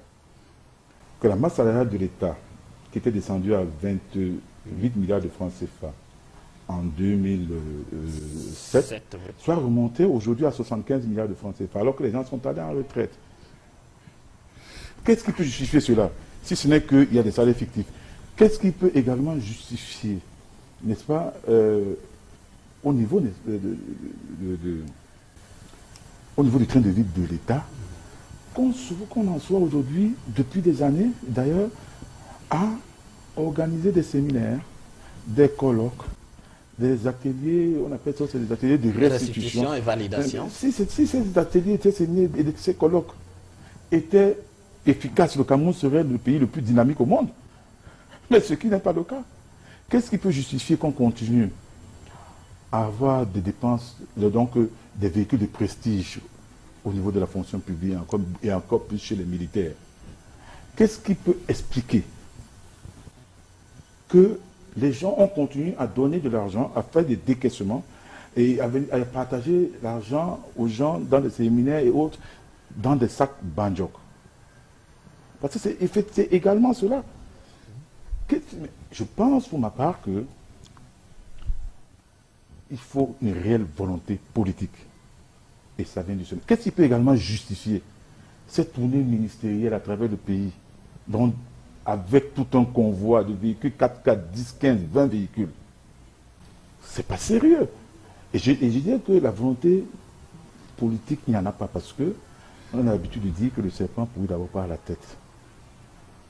Et qu'est-ce qui peut expliquer, M. Roger Betala, que le Cameroun avait 20 millions d'habitants à une soixantaine de ministères, alors que la France qu'on aime citer a 60 millions d'habitants, à 15 ministères et 15 secrétariats d'État, 3 fois plus peuplés que le Cameroun, et des dizaines de fois